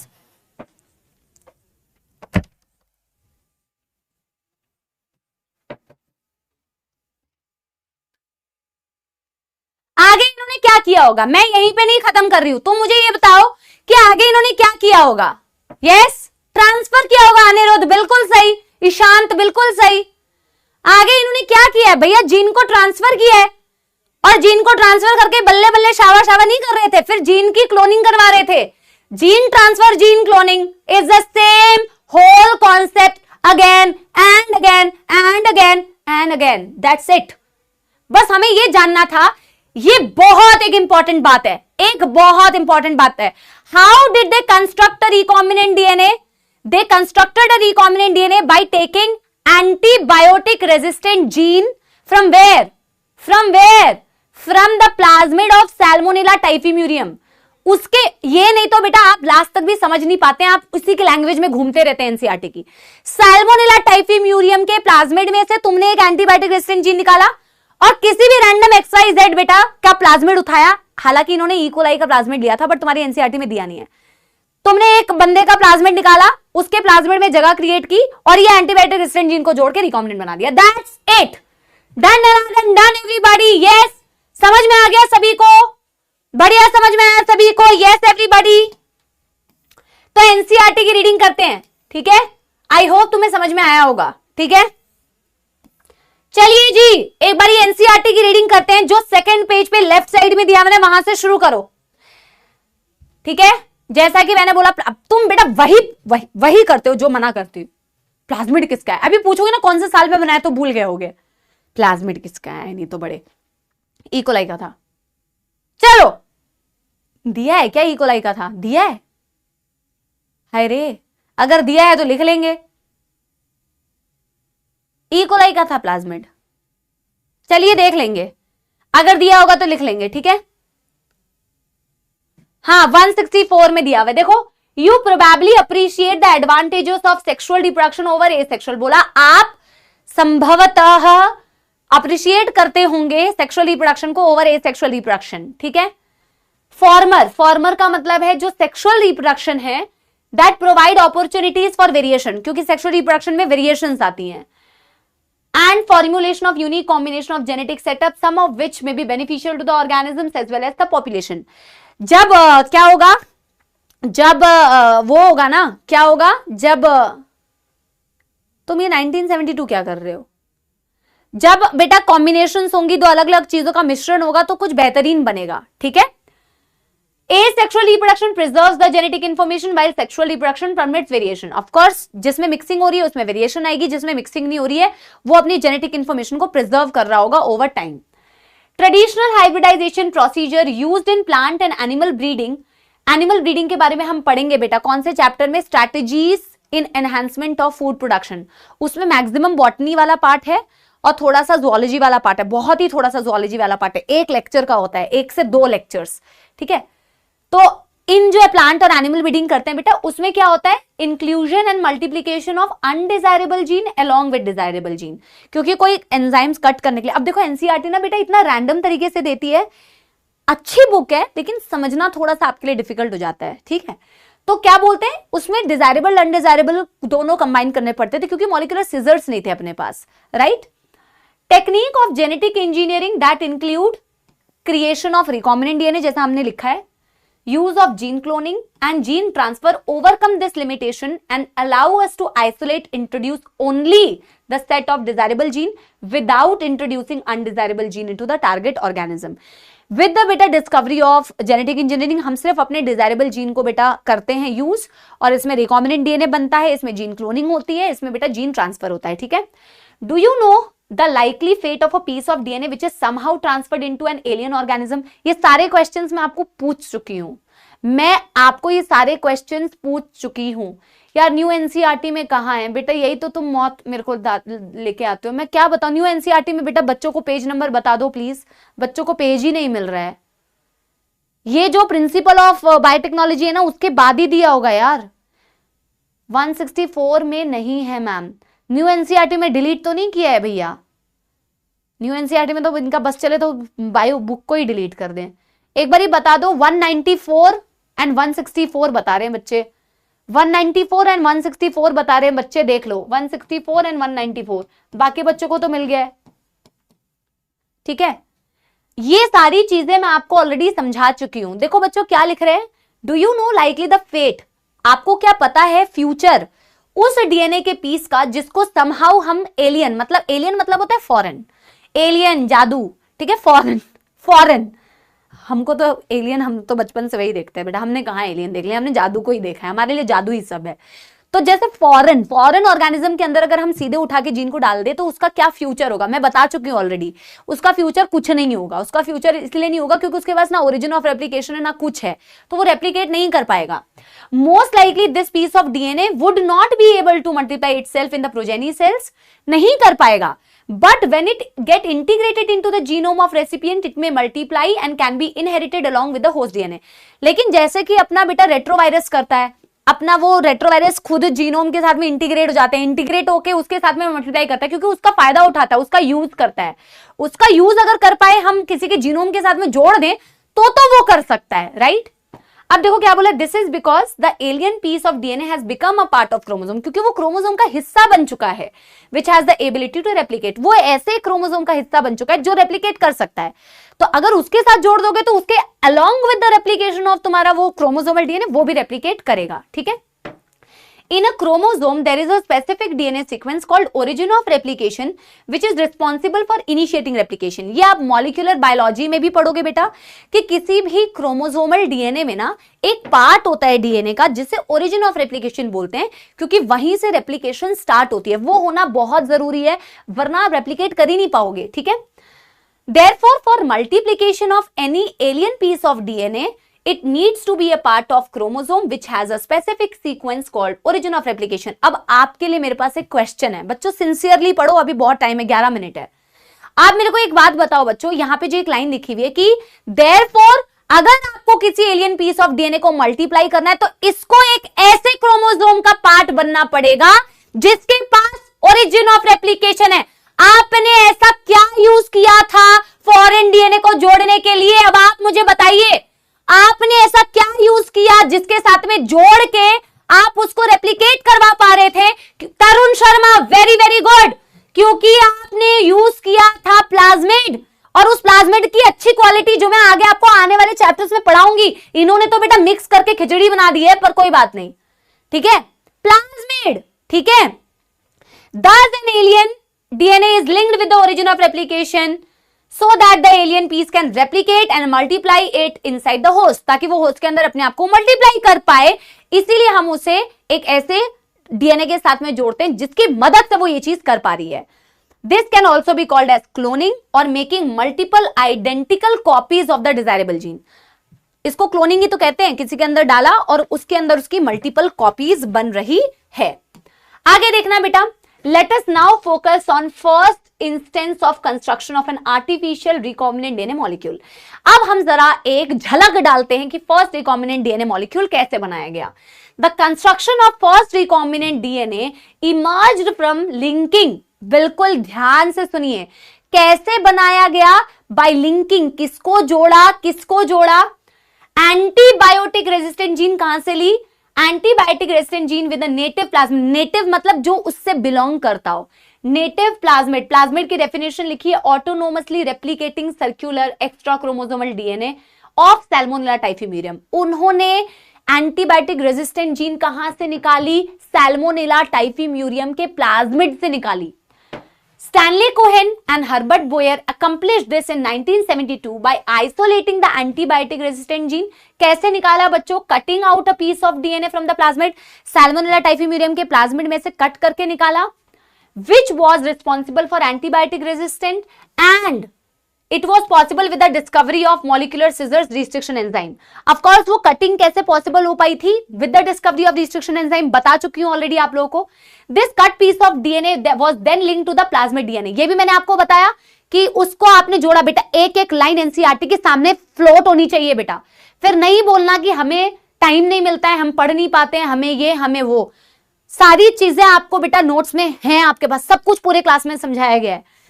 प्लाज्मिड के साथ में आपने जोड़ा, this plasmid DNA act as a vector. बता चुकी हूं कि क्यों जोड़ते हैं, क्योंकि वो गाड़ी की तरह काम करता है, वेक्टर की तरह काम करता है, to transfer the piece of DNA attach to it. अब देखो यहां पे उसका एक रेफरेंस भी दिया हुआ है, जैसे मैंने आपको बताने की कोशिश की कि you probably know that the मच्छर mosquito act as a insect vector to transfer malarial parasite into human body. Human हमारा होस्ट है, प्लाज्मोडियम वो डीएनए की तरह है जिसको तुम्हें ट्रांसफर करना है, और मच्छर जो है वो एक वेक्टर की तरह है जो तुम्हारा प्लाज्मिड है, ठीक है। In the same way, a plasmid can be used as a vector to deliver an alien piece of DNA into the host organism. Linking of the antibiotic resistant gene with the plasmid became possible with the enzyme DNA ligase. जोड़ने का काम किसने किया? Molecular scissors ने किया। ईशा बेटा thank you. हम DNA ligase की मदद से जोड़ते हैं which act on the cut DNA molecule and join their ends, and this makes a new combination of circular autonomously replicating DNA created in vitro, lab में क्रिएट किया गया है, और इसी को बोलते हैं रिकॉम्बिनेंट डीएनए। अब देखो क्या बोला है, when this DNA is transferred into the E coli. E coli क्या है यहां बेटा? मेरे को पेशेंस चाहिए, अभी टाइम नहीं हुआ है। आप मेरे को बताइए ई कोलाई क्या है यहां बेटा? Do not waste your time at all. These 5-7 minutes are the most important time of the class, do not waste it, ठीक है। हमने यहां पे क्या लिखा है? When this DNA is transferred into E coli. E coli क्या है यहां पर? ई कोलाई किसकी तरह है? यहां पर किसकी तरह काम कर रहा है? Host. Sushmita very good, E coli host की तरह काम कर रहा है। अगर आपको मौत आती है याद रखने में तो प्लीज लिखिए कि ई कोलाई यहां होस्ट की तरह काम कर रहा है। Into the E coli which is a bacterium closely related to salmonella, it could replicate using the new host DNA polymerase enzyme, make multiple copies. उसके अंदर मल्टीपल कॉपीज बनेगी। The ability to multiply copy of antibiotic resistant gene in E. coli is called as cloning. उसी को cloning बोलते हैं। उसके अंदर जो मल्टीपल कॉपीज बन रही है आपके एंटीबायोटिक रेजिस्टेंट जीन की, उसी को आप क्लोनिंग बोलते हैं। उसको उठा के ई कोलाई के अंदर डाला है, ये एनसीईआरटी में बताया हुआ है बच्चों, ठीक है। ये वाली चीज मैं अगले दिन आपको बताऊंगी। वैसे तो ये थोड़ा सा पढ़ के भी आ सकते हो, बट बहुत आसान सी चीज है, ठीक है, पर कोई बात नहीं। इसे उठा के बेटा दिया हुआ है कि इसको उठा के किसके अंदर डाला है? इसको उठा के जिस होस्ट के अंदर डाला है वो है ई कोलाई। नीचे लिखा हुआ है ना एनसीईआरटी में, ई कोलाई के अंदर बेटा इसे डाला है, ई कोलाई के अंदर रेप्लिकेट किया है। इसके आगे मैं अगले दिन पढ़ाऊंगी, आज नहीं पढ़ाऊंगी, ठीक है। इसको नोट कर लीजिए। एनसीईआरटी के वो जो 2-4 लाइंस बची हुई हैं उसको जरूर पढ़ के आना, ठीक है। उससे मैं होमवर्क में दूंगी आपको।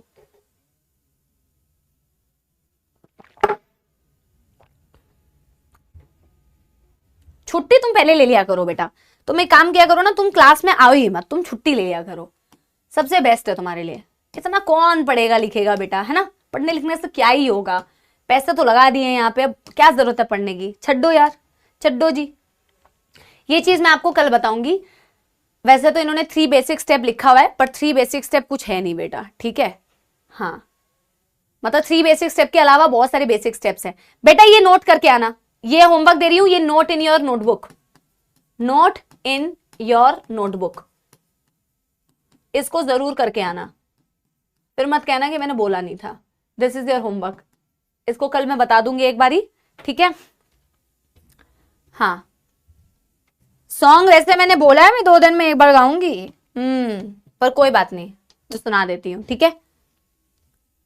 मेरे को तुम ही लोग याद दिला रहे हो कमेंट सेक्शन में जब जाके पढ़ती हूँ कि मैम आप भूल गए मैम, पर कोई बात नहीं मैम, थैंक यू, ठीक है। तो चलो एक फटाफट से गाना सुना देते हैं, 4 मिनट का वक्त है तुम्हारा, टाइम पे क्लास खत्म भी हो गया है।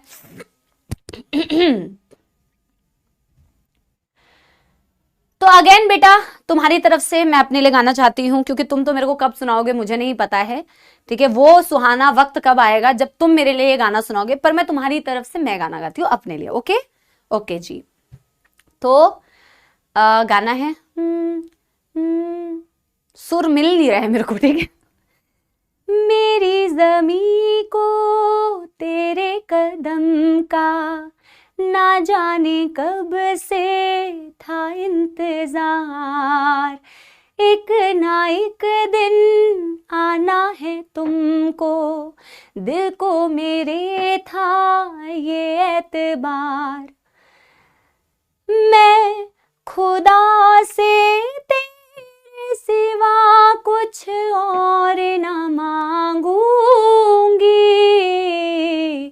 कभी तुम्हें याद मेरी आए,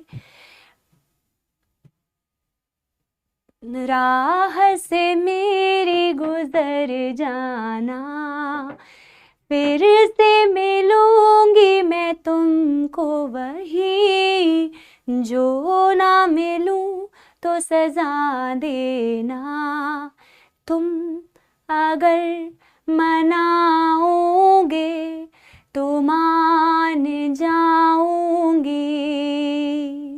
मैं तेरे बुलाने पे लौट आऊंगी, नीट के सफर में साथ तेरा मैं यूं ही निभाऊंगी, कभी तुम्हें याद, सब्जेक्ट किया है तो पढ़ लेना बेटा, ठीक है। बहुत प्यारा सब्जेक्ट है और मैम तो तुम्हारी है ही प्यारी प्यारी जग से न्यारी मैम, ठीक है।